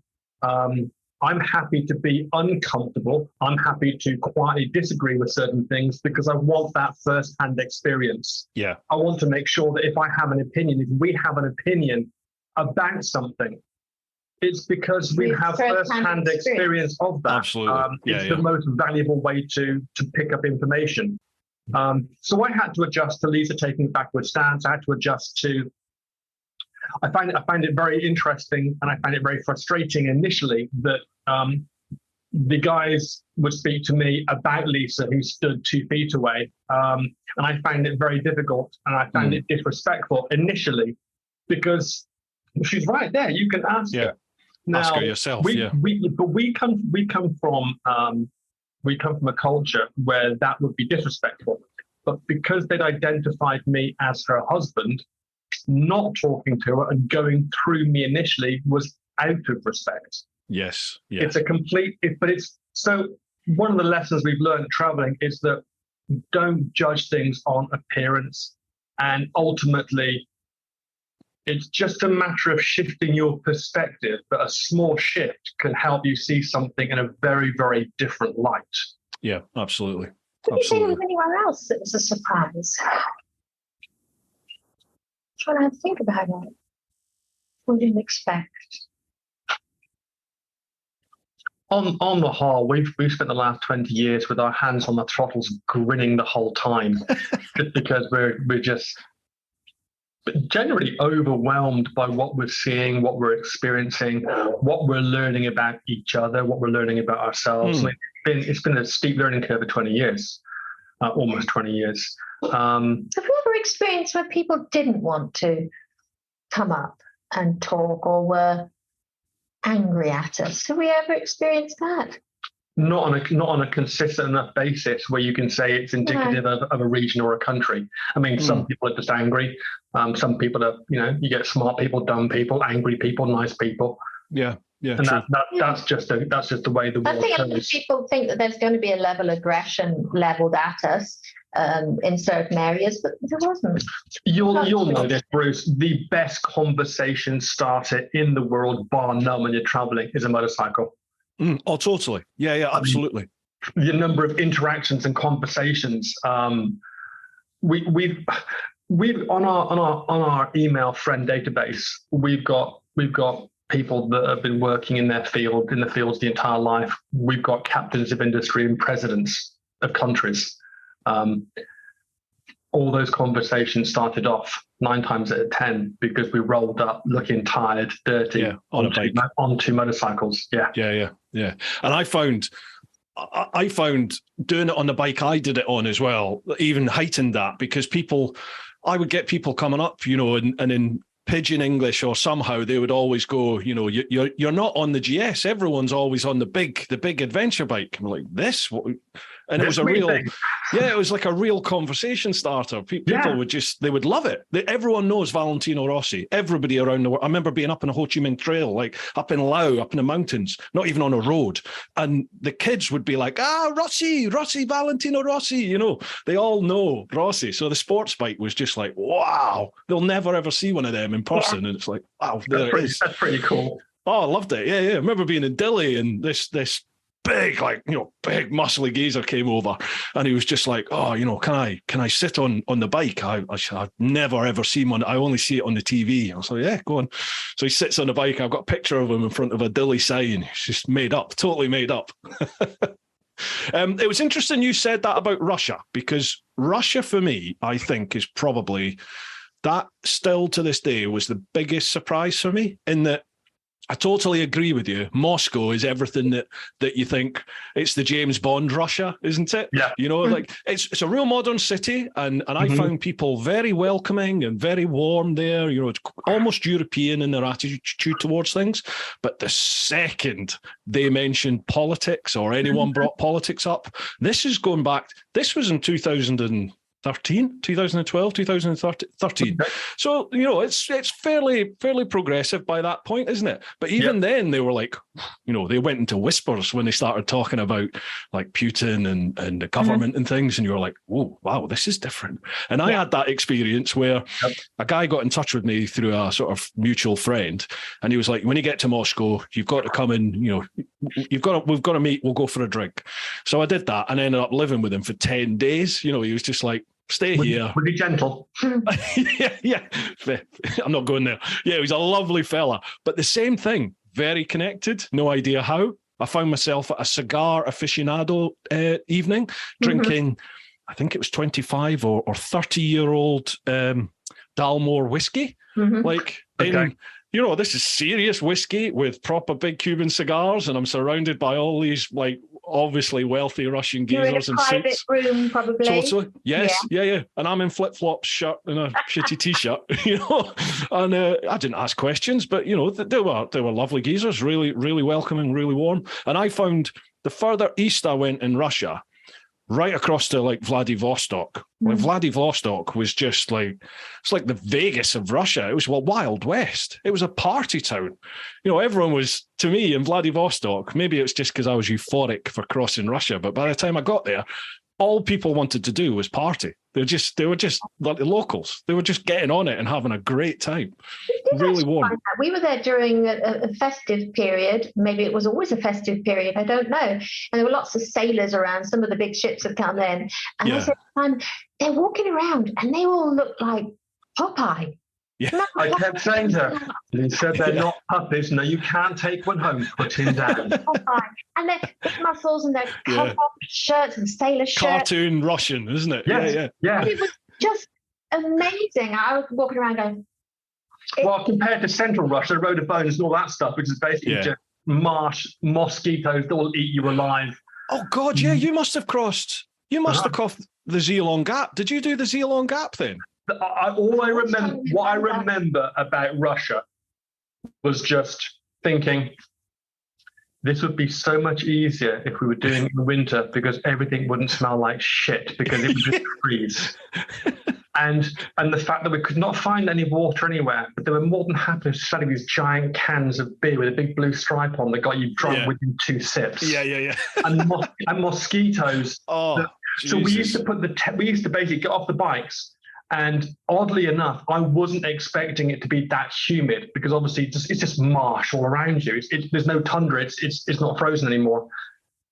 And we would rush to put the tent up to get the stuff off our bikes. Gloves on, helmets, balaclavas on, helmets. Yeah, I did that. Yeah, full kit. Yeah, because of the mosquitoes. I had all these romantic ideas about traveling on my trip where I'd have the tent up and I'd have a fire out there and I'd be sat eating my stew or whatever it was, looking at the beautiful sky.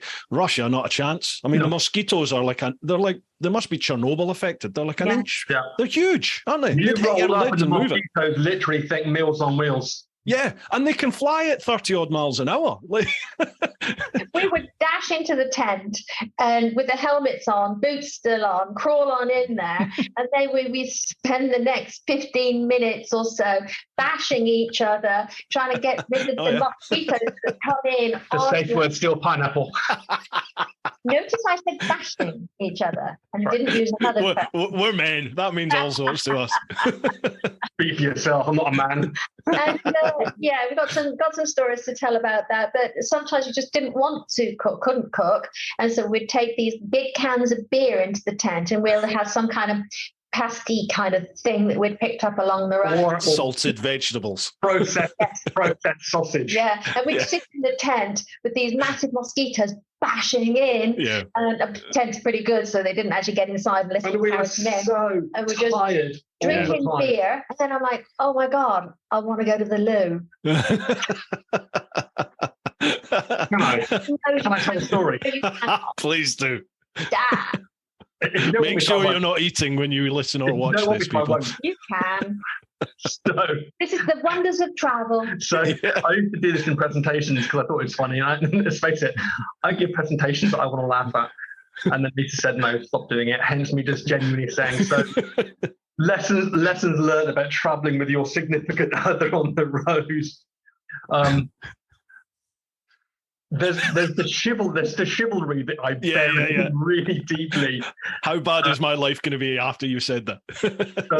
So we're in the middle of Russia. We are genuinely exhausted. We're hot. We're not feeling too good. And you're caught between that. Okay, I need to hydrate. And all we've got is beer. Now, beer obviously has alcohol. It's a diuretic. And so we're like, okay, well, don't drink too much because God forbid, the last thing you want to do once the mosquitoes have because they're now in the front awning of the tent. I mean, literally hundreds of thousands of mozzies in the front of the tent. So I'm fast asleep. I'm gone. And I get this nudge with a bony elbow. They're lovely with a bony. What's up? Do you love me? What? Do you love me? Yeah, what's wrong?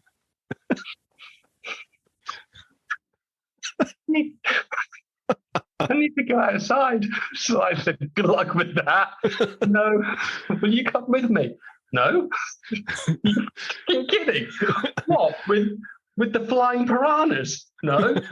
Oh, God, if you loved me, you would. I said, look, I do love you, just not enough. So 15 minutes later, I really need to 15 minutes later, she's now man. absolutely busting. And I am so angry and I'm so wound up and I'm so tired and I'm so stupid that as a show of defiance, I've gone out naked, only wearing motocross boots. Because that'll teach her. Yeah. So Lisa goes to have a wee. She's got clothes on. I'm having things bitten that shouldn't be bitten. In the meantime, I'm on my haunches, and as she has a wee, I'm keeping the mozzies away from the bits. No. Gentle. Said to her, can you modify your aim? Oh, they're getting through. I said, well, I'm outnumbered 50 billion to 1. I think I'm doing quite well. Those are the moments in your relationship that really leave a mark, literally. Wow. The fact you two are still together after like 19 years of that. It's a minor bloody miracle. Now, I may or may not have milked this for a really long time, as I'm clearly still doing. But oh my God. I tried to concoct after that. I tried to concoct a little, because there's no shiweeds or anything like that around. No. And so I'm trying to concoct a way to wee and not get out of the tent. It's easy for you guys, you know. It's not. Yeah. Is you get little tiny coat. No, the bottles are never big enough. I tend to find. As Bruce will tell you. Obviously. Yeah. Okay, so maybe I carry a bottle with me and I filter the one in and I cut one off and it's like a funnel and things like that. And it always looks good, but then you end up peeing all over the inside. All over your tent. Anyway, so moving on from mosquitoes and Russia, I think we've answered that question. Let's choose another That one. conversation took a slight turn. Yeah. You said anything goes. You said don't Absolutely. hold back. These are the realities, though, aren't they? That's the reality of overland travel. It's stuff like that. Yeah. Anyway, Charlie's got a second part to a question. This is a quickie. Which is best, Coke or Pepsi? Coke. Yeah. Yeah, I'm a Coke man too.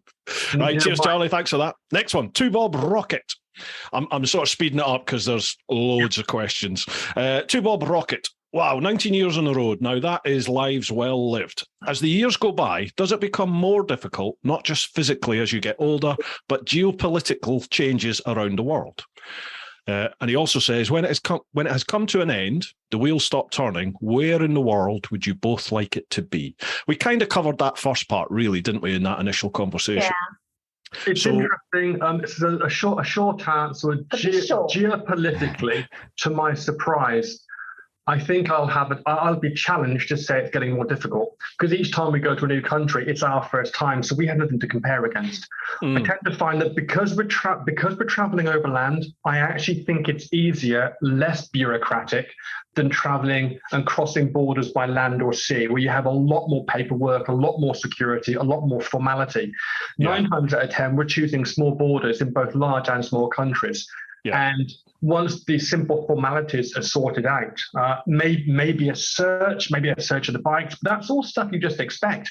Most of these guys at the borders are in old uniforms, filling in massive manuals. There's not a lot of formality. I wouldn't say it's getting more or less complicated than it was before. Ever. Yes. We've not been on the road since COVID. Yeah. So, I get asked this a lot, yeah. Yeah, we haven't experienced that change yet. I imagine there'll be a few extra steps to cover at land borders. I would imagine there may be, who knows, a little bit of extra time required, and by a little bit, we've been at a border for 3 days. Yeah. But I don't imagine it's going to increase to a level that makes you think that's it. It's not worth it. I'm going home. See, I was slightly worried with Brexit coming, not to get political, but with Brexit happening, I was thinking, oh God, taking my bike across into Europe, is this going to be a nightmare now? What's it going to be like? And then COVID hit as well, and you're like, oh my God. And I travelled a few times during COVID, both overland into Europe and also flying in and doing fly ride things and stuff. And there was a little bit more paperwork, but it was fine. And then since... Yeah, totally. And then since COVID has now left us, allegedly, I've travelled quite extensively across through in Europe, over into Eastern Europe on the bike. And once you've got off the train or the ferry into Calais, into France, and there's that physical land border, after that, the next time I had to show a passport was literally crossing into Romania. It was... that was the next time, literally. I think maybe Hungary. Maybe I had to show it to get into Hungary, but that was it. And it was nice and quick. There's no dramas. There's no issues. Overland travel, once you get into, I don't know, proper true overland, is it going to be any different to what it already was? Probably not. What else are you going to have to show? Well, exactly. What else are you going to have to show? I mean, you've got countries like Australia where you have to have certificates for. Well, we had to have a certificate for yellow fever anyway, and show it. There was another one. We had to get especially for Australia. I mean, each country then generally has fewer or a greater number of checks they need. But each country is different, so it's very difficult to say whether it's more or less complicated. Ultimately, I think it will change, but I don't think today we've seen I don't think we can look back and give you a straight answer to, oh yes, it's much more complicated. As long as you do, or as long as I do my job and I do the research, and you've got your list of documentation, it's just going to maybe add on a couple more things. But as long as you check what is needed, you should be all right. Yeah. So anyone thinking about traveling, I mean, don't be put off by the potential of an increased level of bureaucracy. Just go for it. I like the second part of that question, the second element there about when it comes to an end. Yeah, because this come to an unexpected pause. Yeah, that's what I'm calling it, the pandemic pause. Sounds like an album title. Yeah, I know. And we ended up in Wales.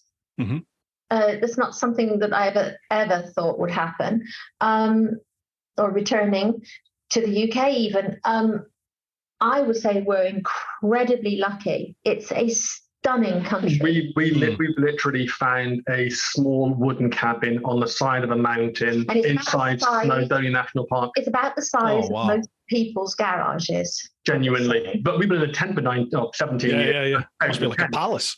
And then COVID gave me a chance to basically start doing up and clearing all the bracken and the brambles and all the other bits and pieces. Would you have chosen it? So somebody actually said we can go anywhere. Where would you go? Jokes aside, we were thinking about beginning to look for some kind of base because the intention was never to travel full time for this amount of time.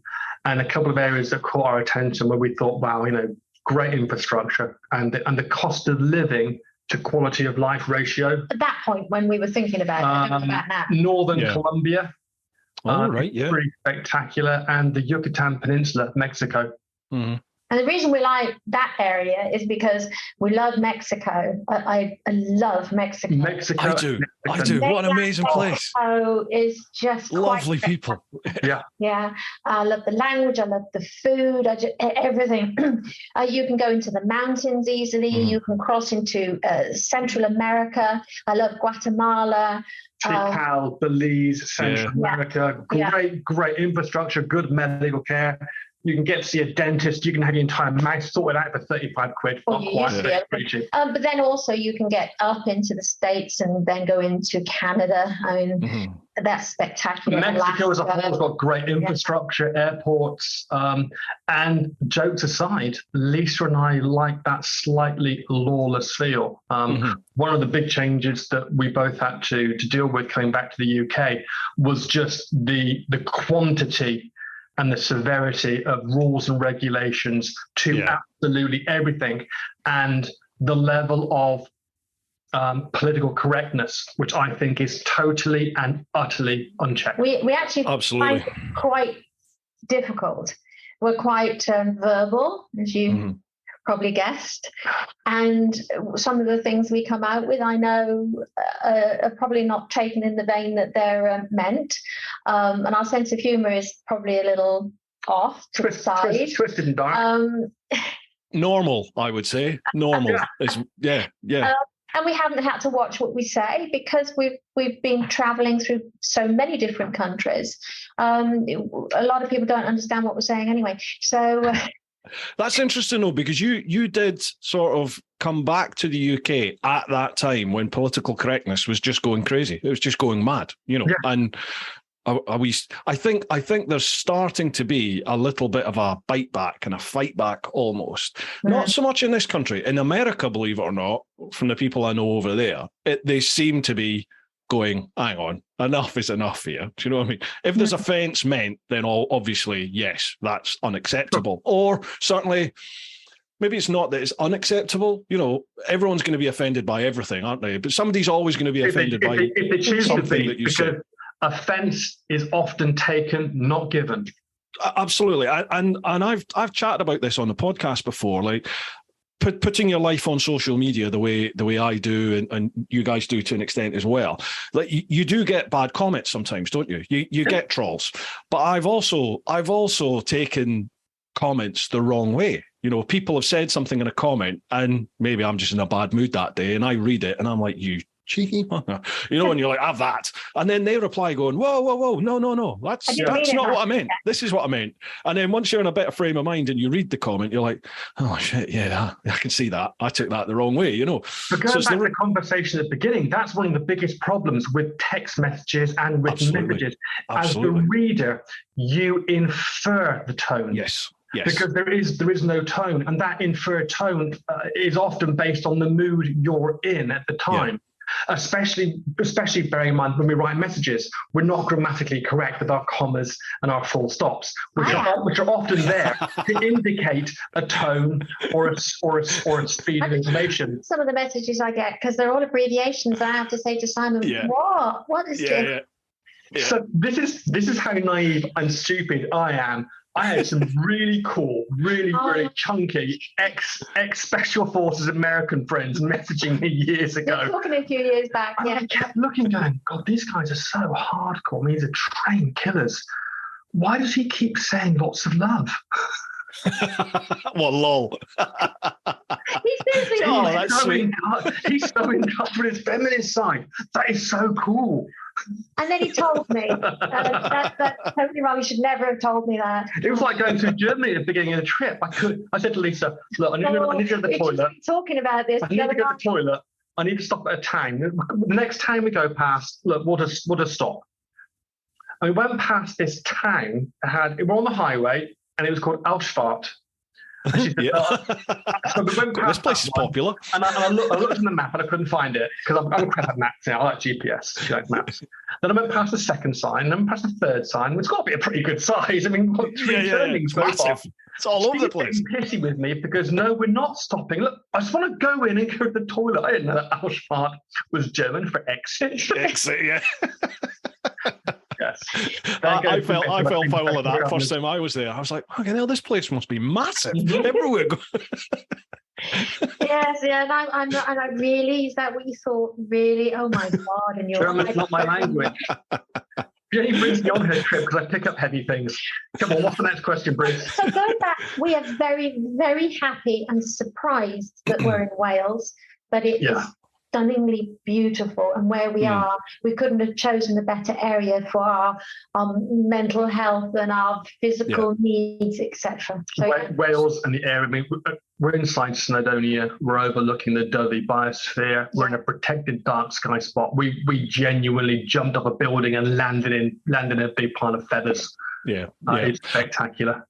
I totally get what you're saying about coming back to the UK and sort of being somewhat overwhelmed by the bureaucracy and the rules and regs. But I found myself coming back to the UK and going, oh God, it's good to be home. Like, as in, I took for granted what we have here. A lot of things really used to piss me off about, and still do, about the UK. Politics, just so many people, all sorts of stuff, just loads of things about the UK used to hack me off. And then I came back and it was just like, we're so lucky to have what we've got here. If we're ill, you just go to the hospital. You're not paying anything. It's there for you. And you might be waiting for hours upon hours. Yeah. But that's still better than not having anything at all when you're in excruciating pain and you're scared. Yeah, stepping over someone who's dying or dead in the gutter, which you do see, sadly, in other places. We have said how lucky the UK is and Europe in a whole. And also, absolutely. What caught me off guard is I before leaving, I think I was, and I know I was incredibly arrogant and very lax days ago about being British. I certainly wouldn't have said that I was proud to be British. Now, I'm incredibly proud to identify myself as a Brit, because as a country, as a nation, as a people, we make an awful lot of mistakes. But good Lord, we are so lucky to have been born here, to have been educated here, absolutely, to have the opportunities that we have purely because of the fact that we're British. And traveling, and when you travel, does that to you.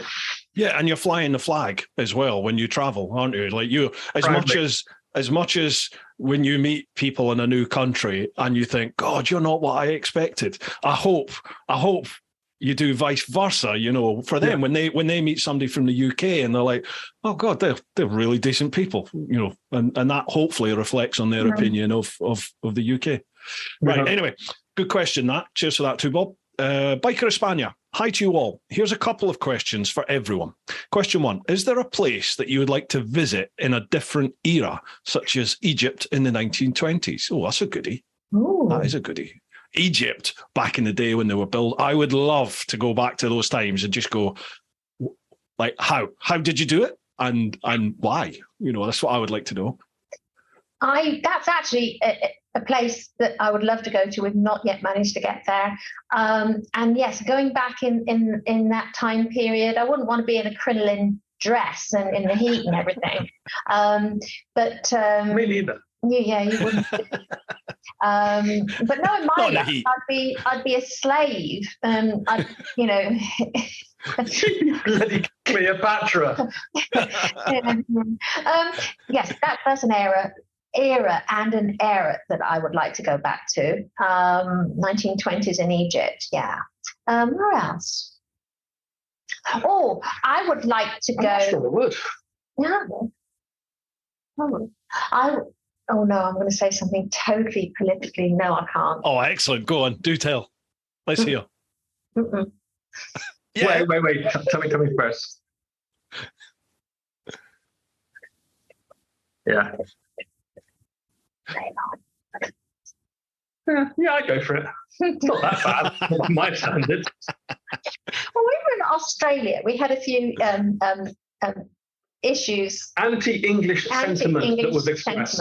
When they go, I can't do the Aussie accent, but they go, you're bleeding palms. And I would actually go, actually. Oh, she does sound incredibly English when she does this. Actually, we're not the pommy, you are. And he'd be like, what do you mean? What? Back off, lad. Yeah, pom. And I said, no, do you know? Obviously you don't, what pommy means. Prisoner of Mother England. Oh, right, yes, of course. So I go, you are Pommy and I am not. So you convict. Let me get it straight. You were umming and ahhing about this story because you want to go back to Australia during the colonial days so you can be a colonial bitch. Maybe.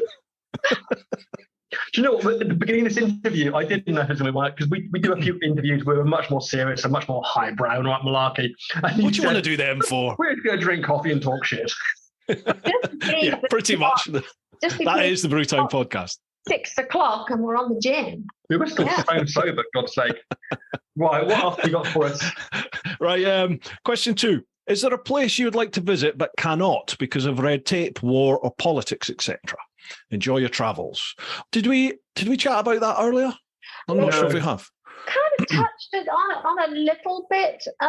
I'd like to get into Nigeria, which we had to bypass at the time because of general elections and the border that we were heading to. 329 people were massacred by machete in a riot.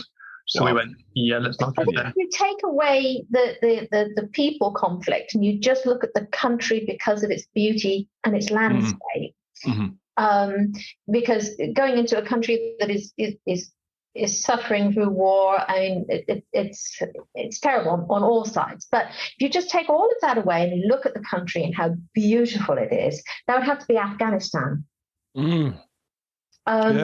It was spectacular going all the way around it. We did go into Afghanistan went once by mistake. Yeah, we went into Afghanistan a couple of times, but that was because we were having to negotiate the Panj River. Right. So when we went there were in, rock slides and things, so we would go down and anyway. Yeah. And one time we camped and we sent a where we were a spot message, and our friend came back to us and said, "Why are you in Afghanistan?" Like, we're not. And he said, "This is when we actually got internet connectivity." He said, "Why did you come to Afghanistan? You said you weren't able to." We said, "We didn't." He said, "No, you did." And he sent us the spot, and we're like, "Oh yeah." Wow. Whoopsie. Absolutely spectacular. I would love to go because of that. So go on. I was going to say China. Has always been on our wish list, but it's just been prohibitively expensive because of the rules and regulations. But the last big item on the that would just make the trip extra special for us is getting to Antarctica. Absolutely, yeah. I mean, I've had Steph Jevons on here, and obviously she managed to wing it, legally or illegally, but she managed to get there. How would you guys facilitate that then? Have you got any plans how to get there? Well, we had got it arranged at the beginning of the journey. We had a chance meeting with an Air Commodore of the Uruguayan Air Force who just thought that was crazy enough to help out with. And he said, look, we've got 4 Hercules that are flying down to restock the research base. Yeah, we can do this, that, and the other. We made plans, and we had special tires coming in from Sweden and oils and all the gear.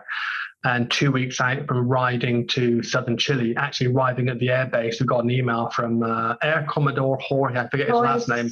Yeah, I can't think of it. He said, listen, guys, I have to change a plan. I've just had my budget cut by 3/4. I've got to take the same amount of gear, but I've only got 1 plane, not 4. Oh.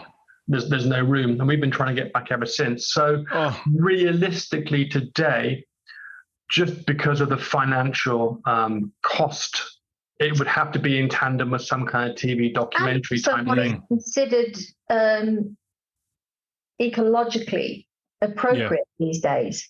So you have to take that into account as to large vehicles. Okay, there's a lot of large vehicles out there. So ours aren't the only ones. But going out there, you have to think about how people are think about the environment these days, and social responsibility, isn't it? Is it appropriate now to even say that we want to do it still? But no, it's another discussion. It is, but again, it's one of those tantalizing things, isn't it? Because most people don't get that opportunity. They don't do it because it is so hard. And because of all these questions, it would be great. I mean, if we had, I think it would be an incredible life experience. What we need actually, Richard Branson to just say, those guys, they're British. They need to do it and do it for us. I'm still a virgin. I'll go. I'm always attacking. What would this be like if we had booze involved? Wow.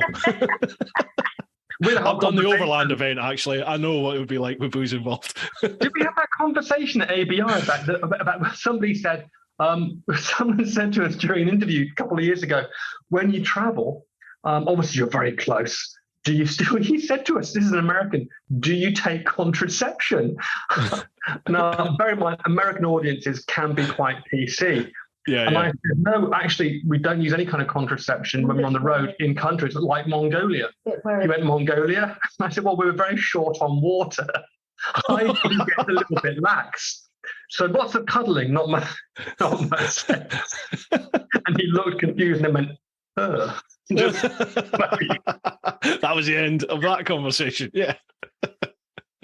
Oh, wow.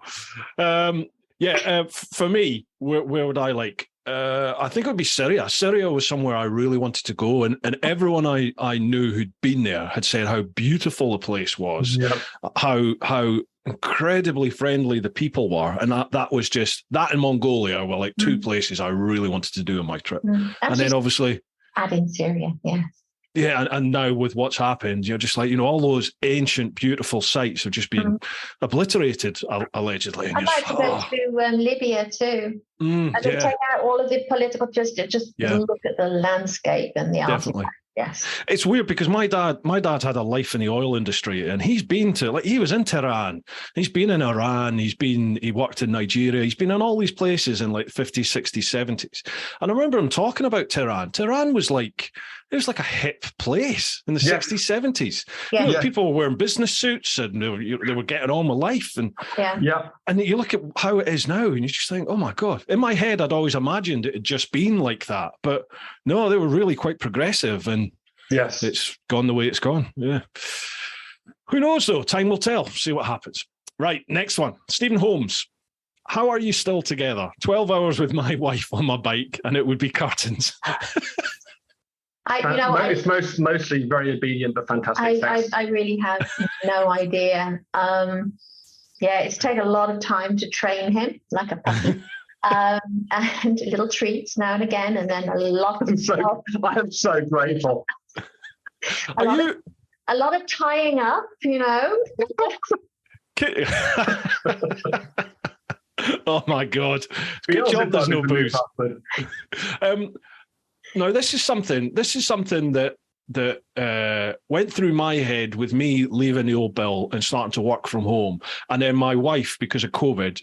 Yeah, she's in an office role at the moment within the old bill, and she's working from home most of the time. And it was a genuine concern for both of us because we'd always been shift workers, almost on opposite shifts. So we'd really only spend any time together for maybe 3 or 4 days a month when we were both off at exactly the same time. And it was a genuine thing in our minds where we were like, how is it going to be actually spending time together? You know, like, is it going to be different? And we've actually really enjoyed it. We've loved it. We didn't expect it, but we have. How has it been for you guys to go from being on the road all the time? If you don't mind me asking, it's a very personal question. Going from being on the road for such a long time to now being like based somewhere together, how has that affected you guys? Oh, it's just back to how we were before we started traveling. We were together all the time when we in the first 7 years we were together all the time. No, I'm telling a lie, we weren't. Don't lie. I'm lying, aren't I? Probably 3 or 4 years we were together all the time prior to the trip. And then we were. Okay, we were together all the time prior to the trip, up until you going back to university. Oh, that's right.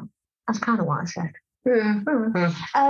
And when you're on motorcycles, separate motorcycles, you're together, but you're apart. Yeah. So that's quite nice. If I'm angry with him, and we had the old Autocom units, which had all the wires, you know, and if he's really irritating me, I'd go by and I'd open up and I'd dangle the wire, which I'd disconnect it limply like this, and then shoot off.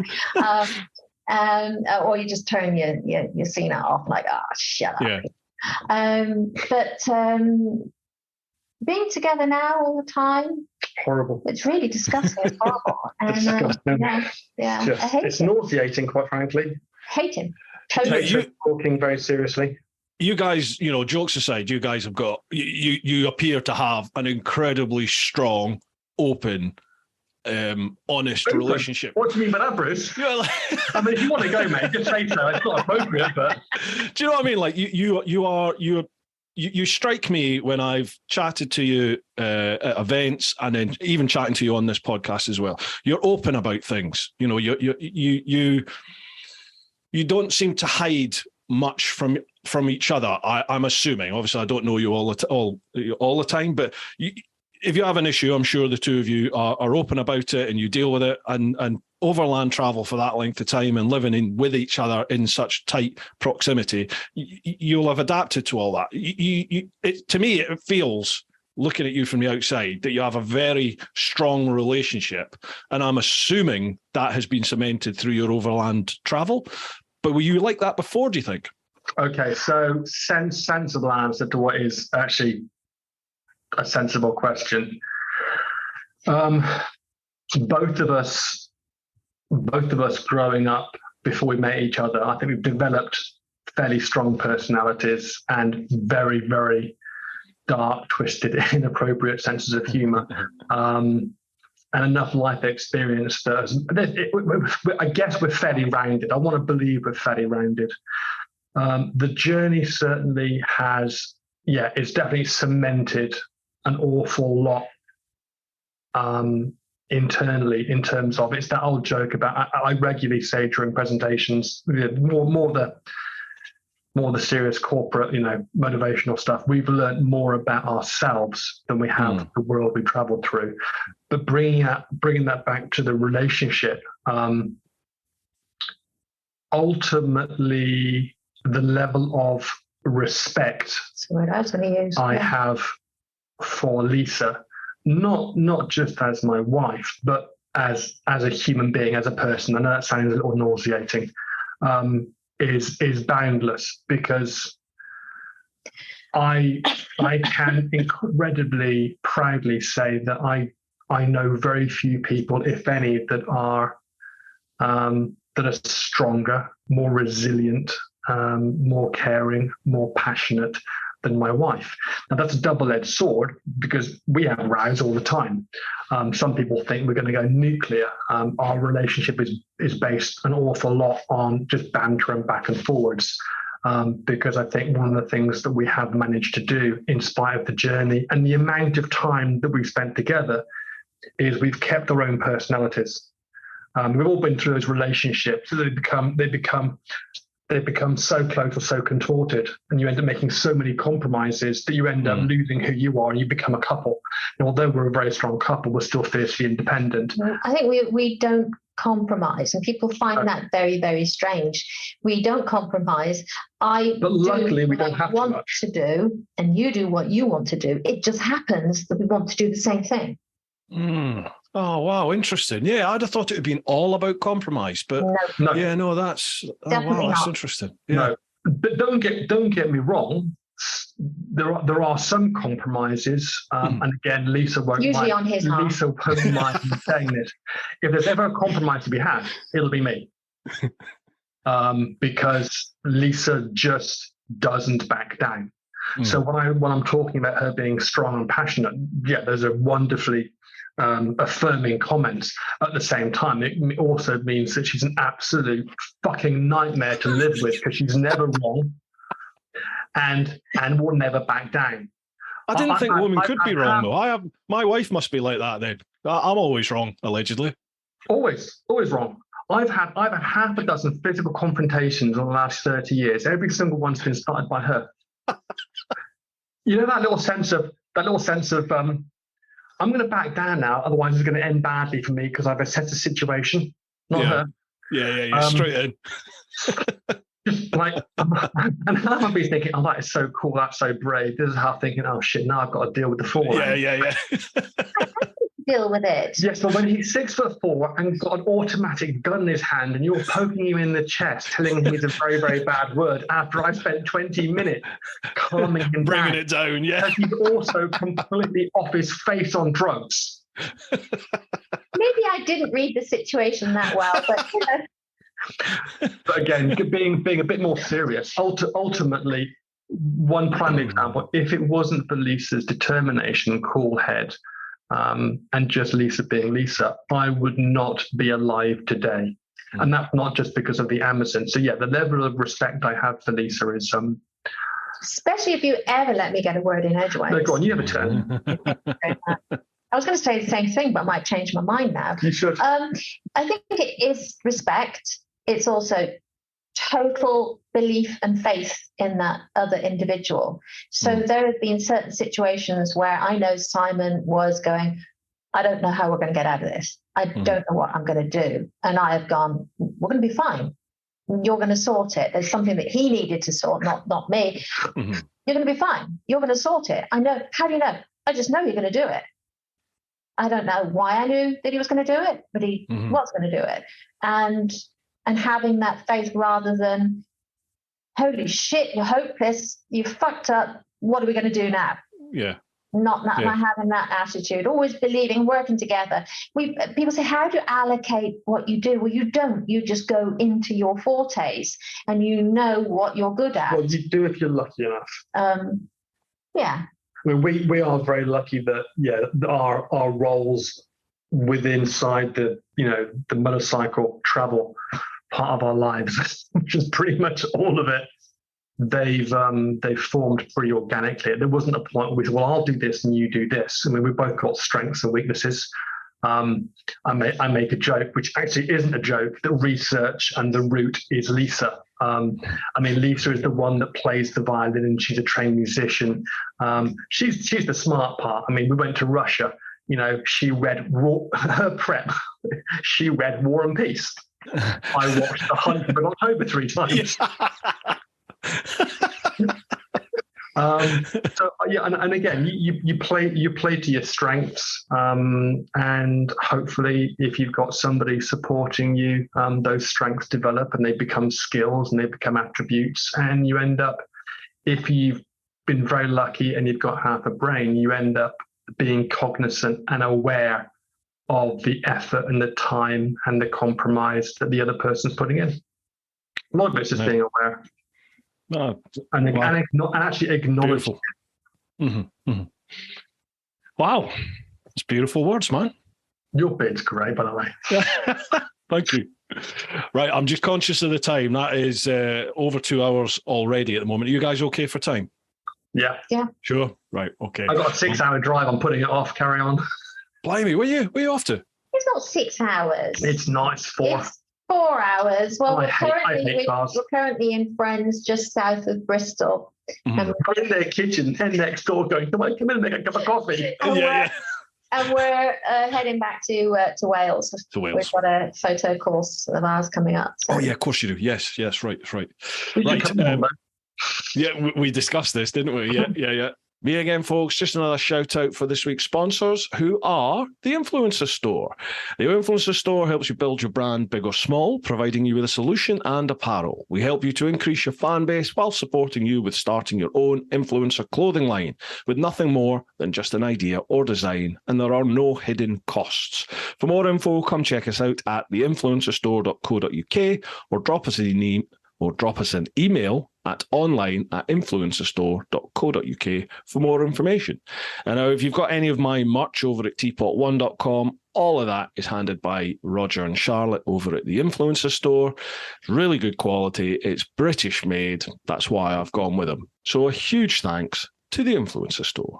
Lastly, folks, this is just one from me. It's a massive shout out to each and every one of you who's listened to the podcast, each and every one of you that watches the vids, both here and across on the main TeapotOne channel. Thank you very much for all your support. Thank you very much for engaging in the comments, liking and sharing the social media stuff, liking and sharing the vids. Sharing vids is a huge thing. Really is. You've got no idea how much that helps. You bump you up in the algorithm. So if you enjoy what you watch, what you listen to, share it amongst all your mates. And thank you very much. For all those of you over in the clan on Patreon, not much I can say except, a heartfelt thank you. You folks go that extra mile, and I really do appreciate it. I couldn't do this without your support. If you fancy checking that out, head to patreon.com/TeapotOne. Okay then. Let's get back to the chat. Right, next one. Pete Hastelow. You know Pete as well, I'm sure. Hello, Pete. There we go, yeah. That was my reaction when I saw it. I thought, oh no, what's he going to ask? Lisa, 17 years on the road and 4 years in a shed with Simon. What are his most annoying habits? 4 years?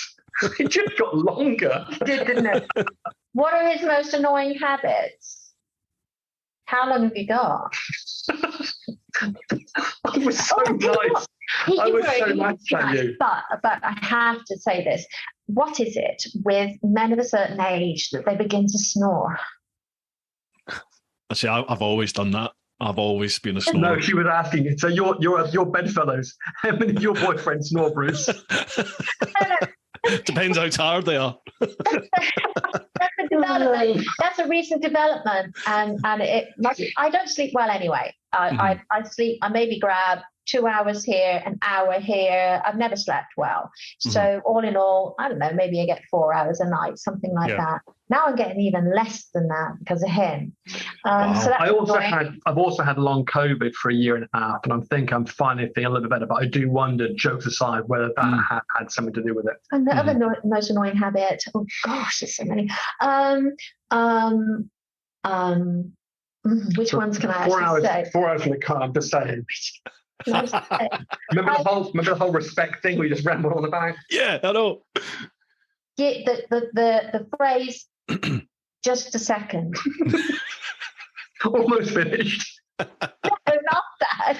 Just a second. Computer skills I just talking about. Wow.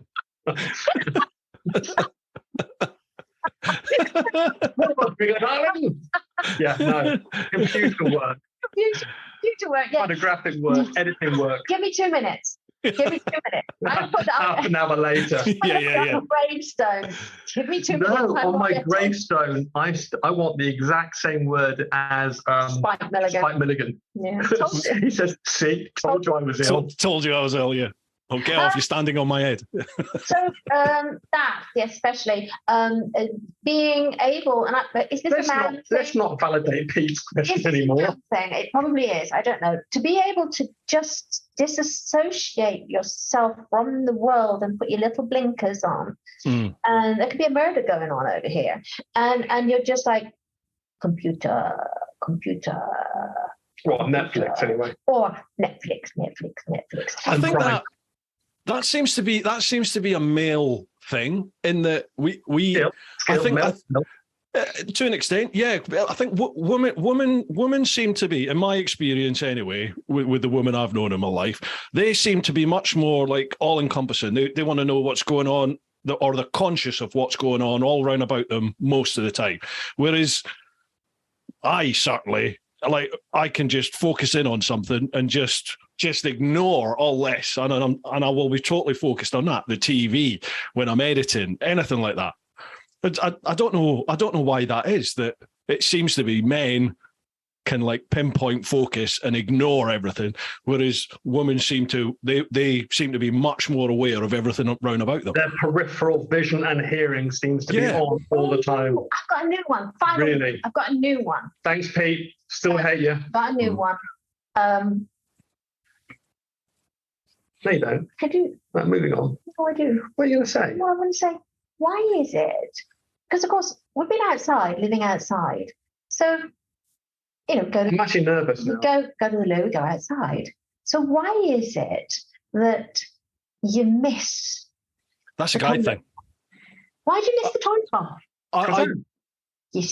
No, I've learned and adapted. I've learned and I've overcome. I'm not just going to sit down. I had this the other day. Like I went to the toilet, and as far as I was aware, everything's fine. Came away, my wife went into the toilet, and she was like, "You've peed all over the floor." And I'm like, "No, I didn't. I've gone back and I had." And I'm like, How have I missed? Because obviously it dangles in the bowl. Obviously. I held it both hands. It was fine. It's like a fire hose. Yeah. It must have been the back pressure. Anyway, I've noticed that. As the years have gone on, like as I've got older, I don't know why or how that happens. I've got no idea. Out of fear now, I just sit down. It's easier, and I'm lazy. Well, this is your opportunity because Pete has another question. In fact, Pete seems to have a few questions. He says, Simon, 17 years on the road and 3 years on a shed. Well, how come you said 3 and you said 4? Anyway, 3 years on a shed with Lisa. 1, does she need a medal? And 2, what are her most endearing qualities? I think we kind of touched that, didn't we? So well. Yes, she definitely needs a medal for so many things. And most endearing qualities, Lisa's drive to take care of the people that are important to her and her loyalty. Mm-hmm. Her loyalty is unquestionable, and sometimes that's a great thing. Most times it's a great thing. Sometimes it backfires a little bit, but no, loyalty and strength. Nice. I sound like a very big German Shepherd or something. Yeah, she mops like a mother. You wouldn't believe it. Picking up the hair is tricky. Combing her in the morning is a little awkward. I could get a few fun looks from the neighbours. But no, she's good. Collar on me to make me obey. Yeah. Right, moving on again. Pineapple. And he also says, ask Simon to show you how to dance YMCA. I had to teach him. That's definitely going to be an overland event thing, that, isn't it? Sure. Yeah, absolutely. Cheers, Pete. Thanks for that, pal. Next one, Pete English. Now Pete's not been on the podcast for a while with his questions, but he's renowned for his questions. So let's see what he puts in here. 100 episodes. Congratulations on how well the podcasts have done, Bruce. It's fantastic. Thank you very much, mate. It's getting harder and harder to come up with these very important, life-questioning, challenging, and original questions. So my question, do you believe that's it? Do we get only one bite at this thing we call life, or is there more? Do we get another go?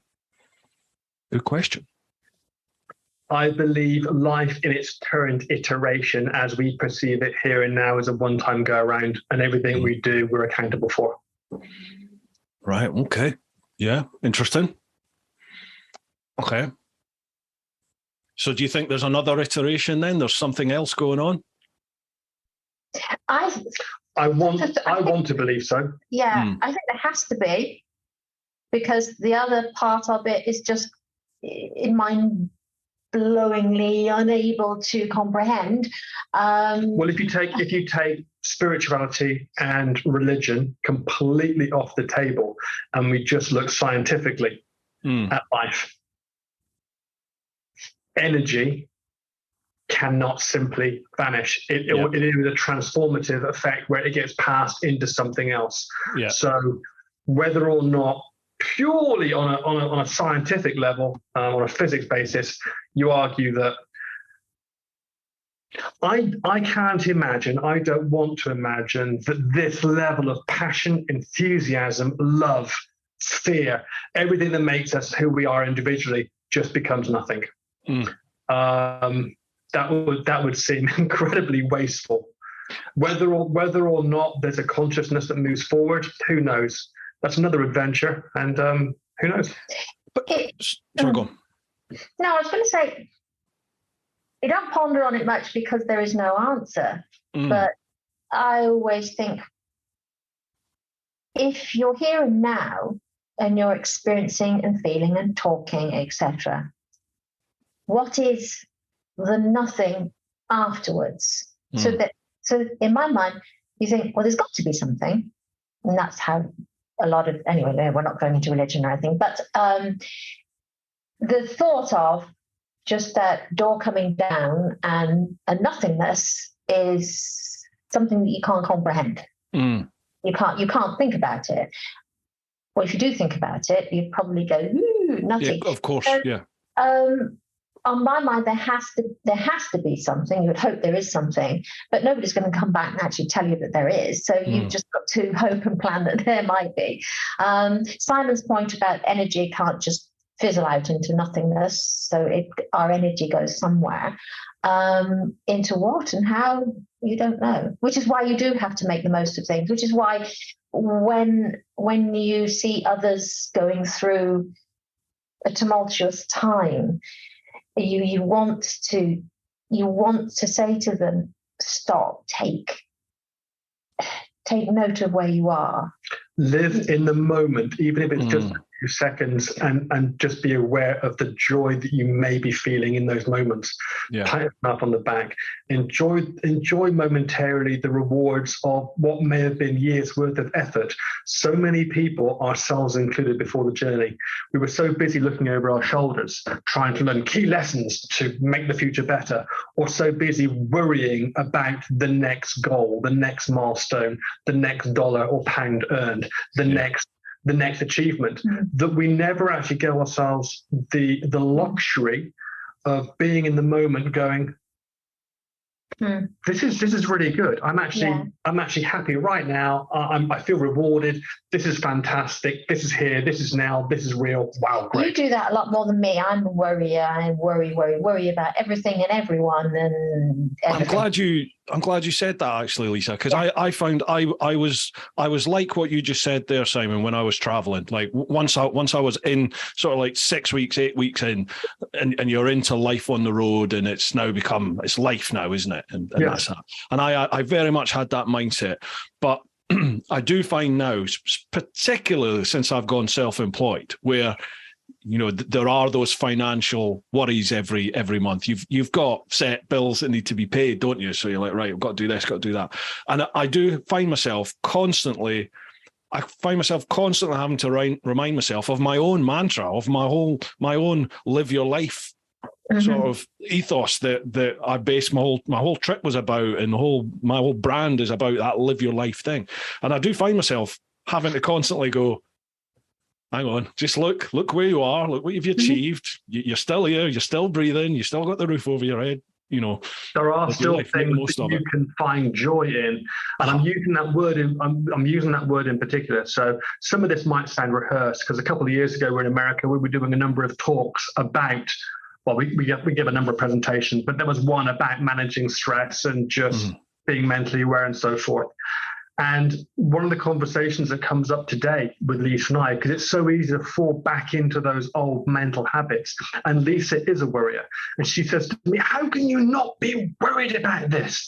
And I say, well, I'm aware of it. I'm aware of the ramifications of this particular thing not working out.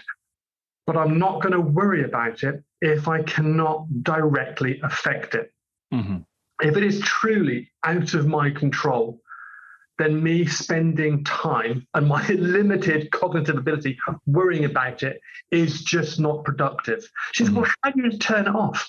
And I said, well, practice, and I choose to, because there are other things that are worthy of my attention that I can directly affect. Yeah.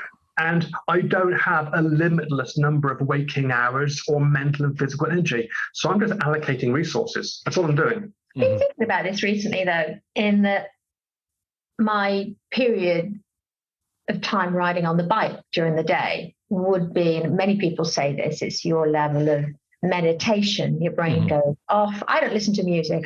I just experience and concentrate and look and think. Be in the know, yeah. And sometimes I don't even think. Sometimes, it's empty up there. Welcome to life as a man. Yeah. Or I'm planning ahead of anything, border crossings or food or whatever. And since being off the bike, everything seems to cram in on you.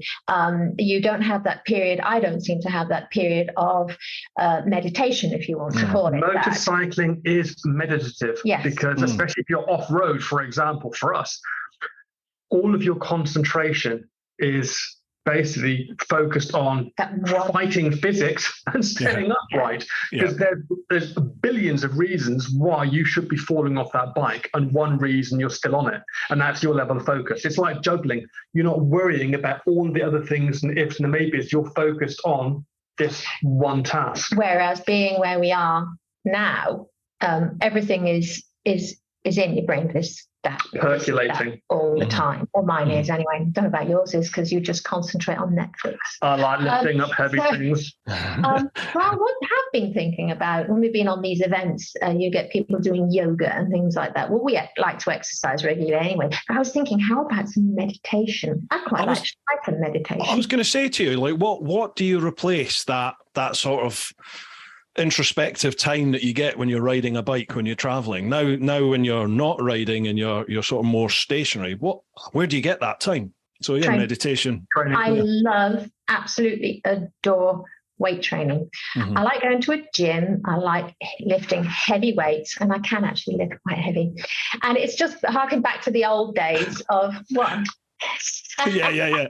Harking back to the old days when I used to train an awful lot, and I just love doing it. Your brain just focuses on that one thing that you're doing. I don't like running. I like walking, and luckily we're in Snowdonia, so we get the opportunity to do that. Not as much as we would like, that we also have that. But training for me. Anything that takes our concentration totally. So for me, training is one of those things, because we're always pushing ourselves way past our comfort zones. Training, and ironically for me, movies. Right. Okay. Yeah. And I mean, bearing in mind Netflix, Prime, all these things came along, and I kept having friends going, "Oh, I've just binged to watch this," and I'm watching, because we've never had internet that's been good enough or consistent enough. But sometimes you do watch the most incredible shit. Yes. And it really. You can just switch it off, can't you? Switch it off. I am a little bit like Lisa. If I'm not completely connected and engaged with something, my brain just doesn't turn off. Yeah. I'm not one of those guys that can just go onto a beach and lie down for half a day. Half an hour. I'm like, okay, what's next? I need to go and do something. What needs to be done? Yeah. So anything that can distract me fully. What did you watch the other day? And I did not understand it at all. It was disappointing. Yeah, we just watched the new Thor film, Love and Thunder. I've not seen it. No, I've not seen it. What? Yeah, I mean, I'm all for a bit of tongue in cheek, but it was just at the end of it, I went, I can't believe I'm going to say this. That was Pants. See, I don't really watch much of that type of film. I like the Iron Man. I love the whole fantasy comic thing, but the new Marvel, the new Thunder. I mean, I only watch it because of Chris Hemsworth. Funny, same as my wife, actually. Yeah. Oh, Black Hammer! Oh, for God's sake! Got any more questions? Yeah, there's two more. There's a load over on Instagram, but what I was thinking, because time's cracking on, I think you guys are doing the Armchair Adventure Festival, aren't you? Yes. Yeah. And I think I'm down because I'm doing some live podcast, like half-hour chat things there when I'm there, and I think I'm down to have a chat with you guys again. So maybe we could go through those Instagram questions there, because I know time's. Yeah, we're happy to do that. It'd be fun. Maybe Lovely. we'll have a cider in hand or something. Yeah, I think it might. Yeah, there might be a couple of beers. Then we can actually have some fun.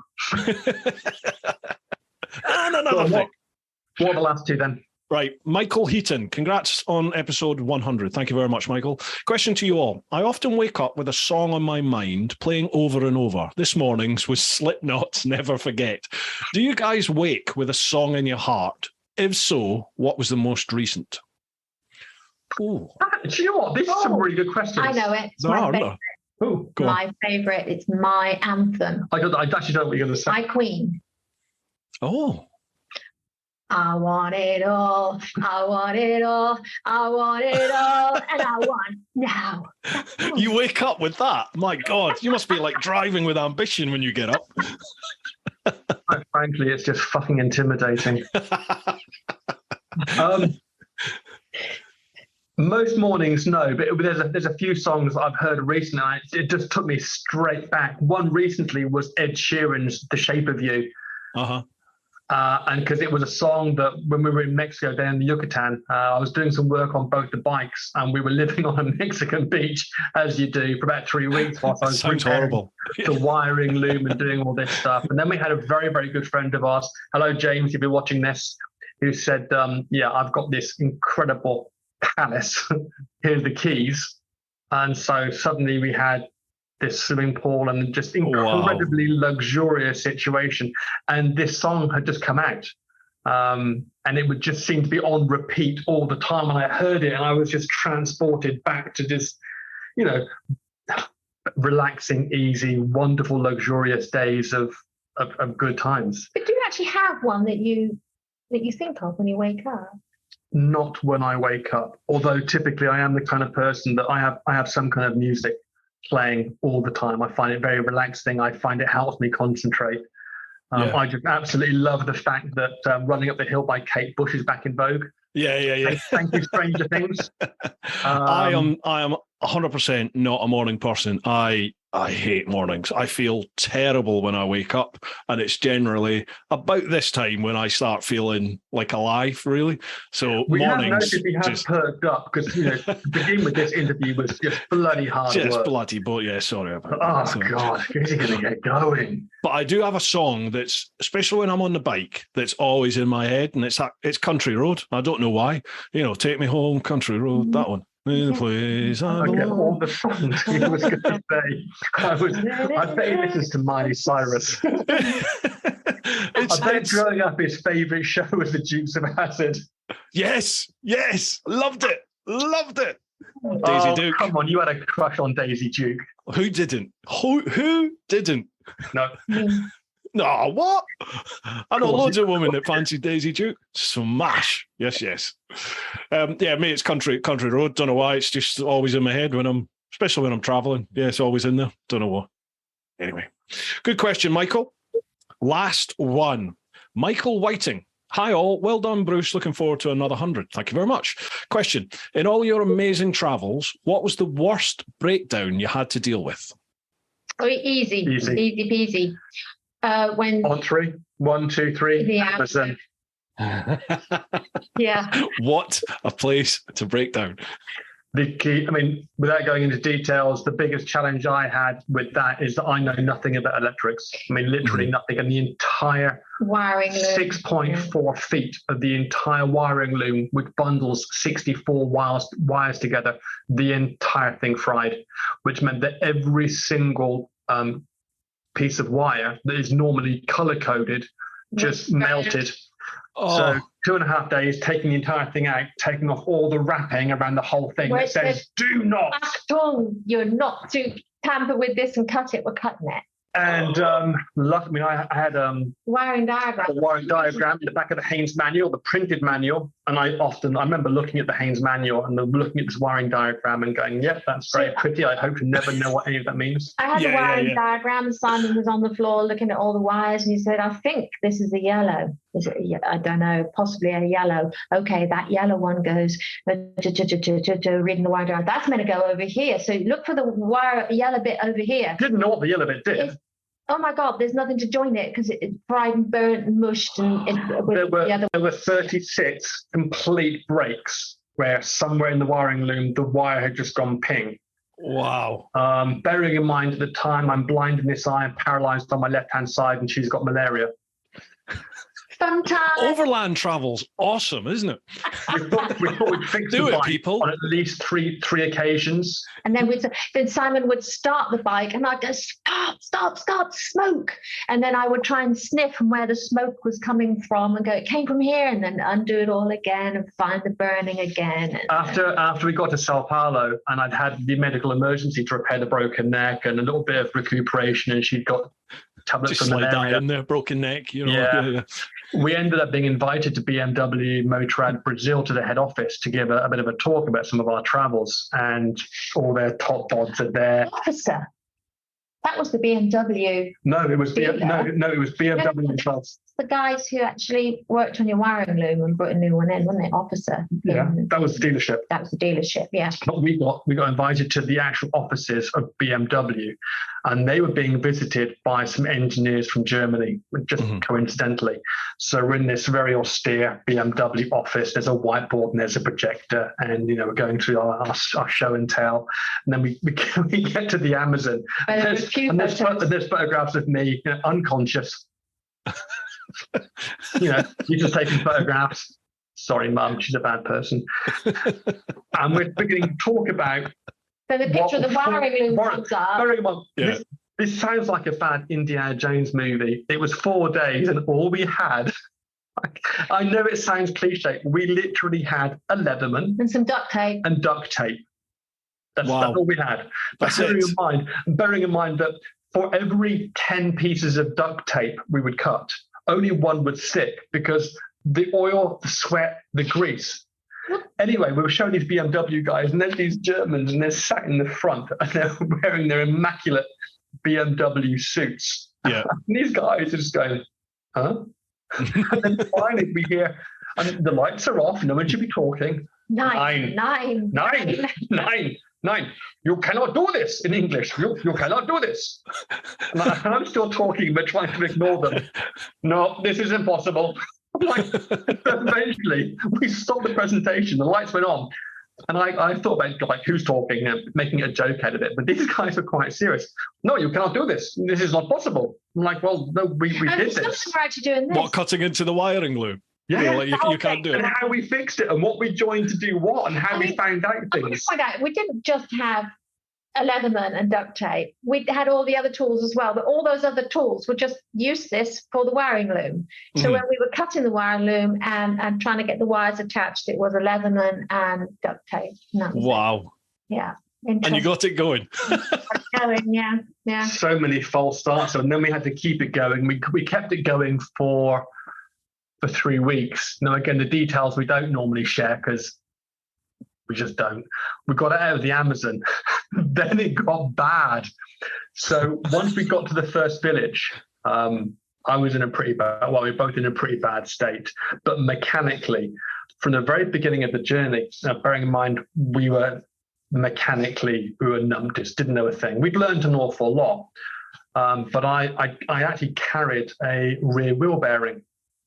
Now, for any of those that do or don't know, on the 1100 and 1150, I think it's still the same, the 12 and the 1250, this is a gigantic bearing that's a press-on.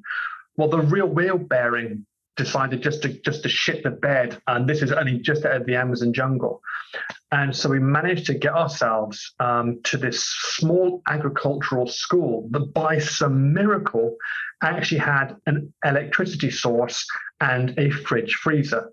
Now, why is that important? Well, first of all, on the edge of the Amazon, fridge freezers are just unheard of. And I had this spare. So I managed to get the whole rear assembly done, the crown gear done, and we ended up taking the entire assembly.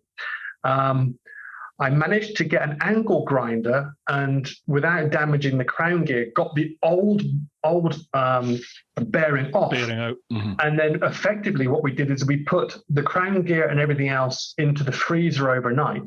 The following morning, put a bunch of engine oil into a frying pan over a hot stove and literally just boiled it for maybe an hour. Then got a hammer. And then got them both together. So you got the freezing crown gear and the freezing system, the very, very hot now expanded metal of the bearing, and literally just went round for half an hour, tapping it into place until it stopped moving. We had no idea whether it was actually level or not. God.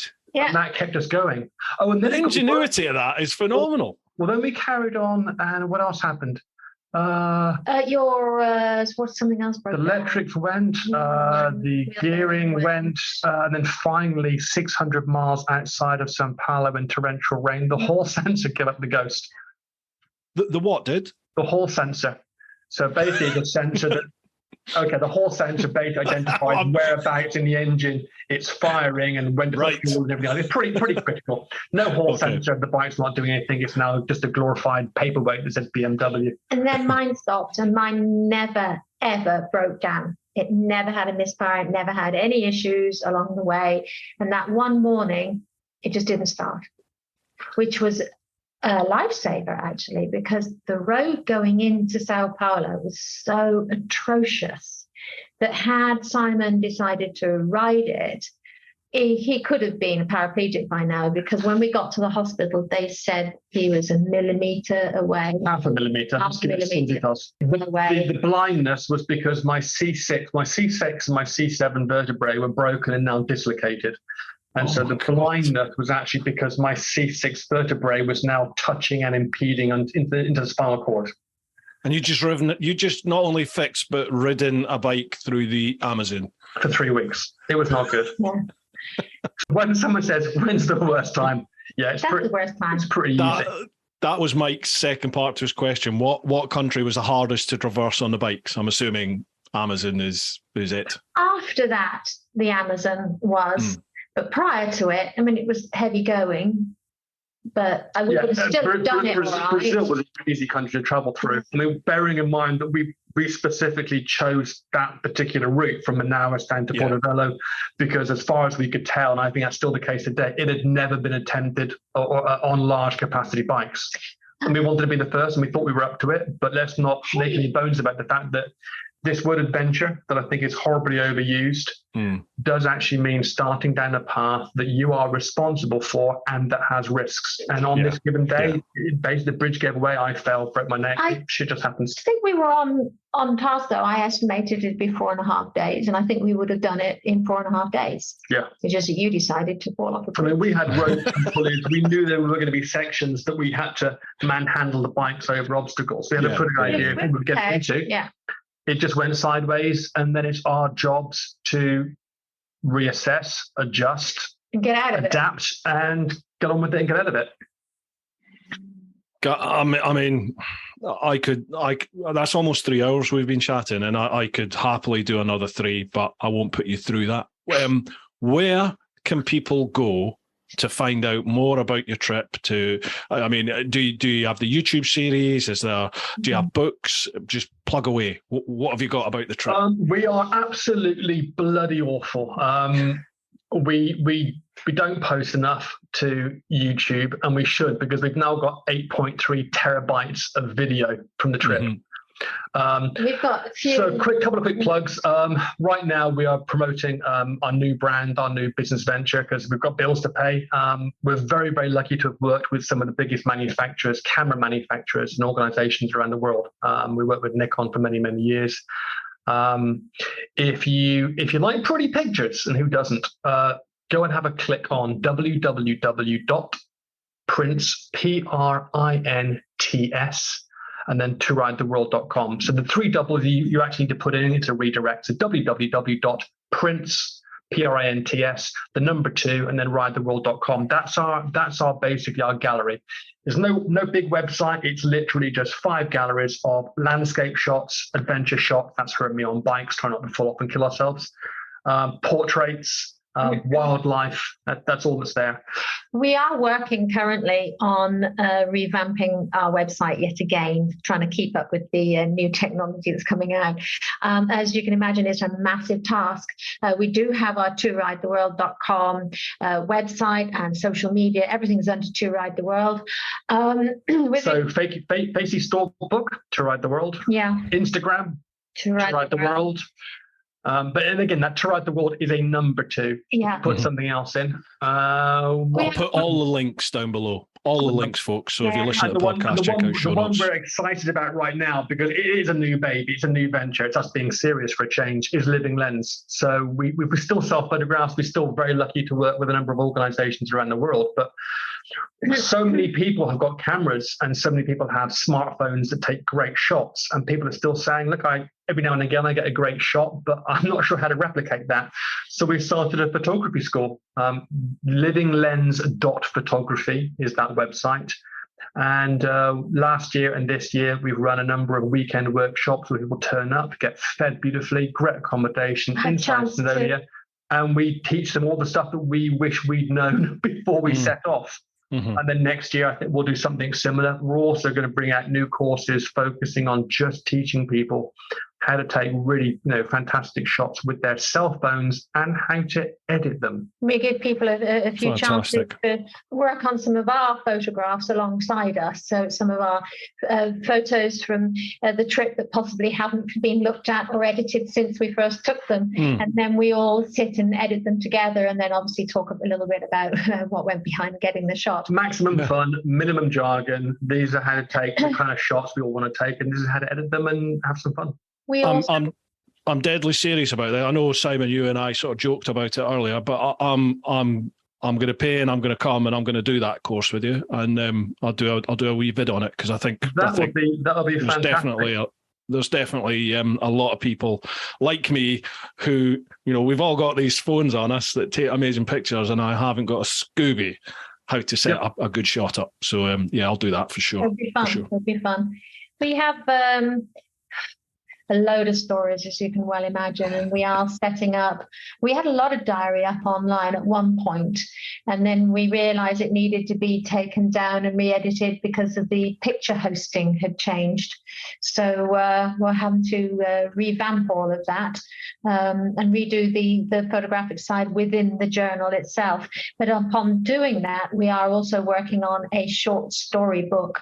It won't be... oh my God, the amount of people that have asked, so what's the book coming out? I'm like, it's too intimidating. We're not going to do from 2003 right the way through to 16 years later. That's not going to happen. I think we've decided what we're going to do to make it manageable to write and fun to write. Because trust me, if it's not fun to write, it's going to read like shit. It becomes laborious, doesn't it? Yeah. I think the best thing we can do for ourselves and to make sure that what people read is actually enjoyable is we're going to create a number of books, and inside each of the books will just be a set of short stories. Mm-hmm. Rather than some big monologue, which, And one of the first short stories that we've almost completed is the Amazon story, but this time it's Simon's voice and then it's my voice. Yeah. You're going to do audiobooks as well, are you? Well, it's going to be my story, and then also written from the two perspectives. Well, can you imagine an audio book with us? I'm not kidding you. I'm going to do it myself for my book because so many people, with the greatest respect, there's not that many people out there now that actually physically will pick a book up and read the book. Audiobooks, it's like podcasts. Audiobooks, they're just there. Yep. People can carry on doing what they're doing, and you'll see. Everyone I know that's released the audiobook, the sales are like exponentially higher than standard book sales. I could do the audio, but I guess the first one would be the Amazon story because it's funny. Just being sensible again for a quick second. It's been very cathartic to write the Amazon story. I've written it once for an American magazine that I was writing for, but it wasn't my voice. They wanted it written in a very particular way. It was very desensitized. It was because of the writing restrictions. It wasn't a true account. And I feel terrible because at the moment I was asked to write an article for Overland Journal, who's a beautiful magazine out of the USA. I mean, beautifully printed. It's just a cracker. And I typically you've got 3,500 words maximum. And I started writing it, and I got so into writing this story that it very quickly became 10,500, 12,000 words, and I wasn't even getting into it yet.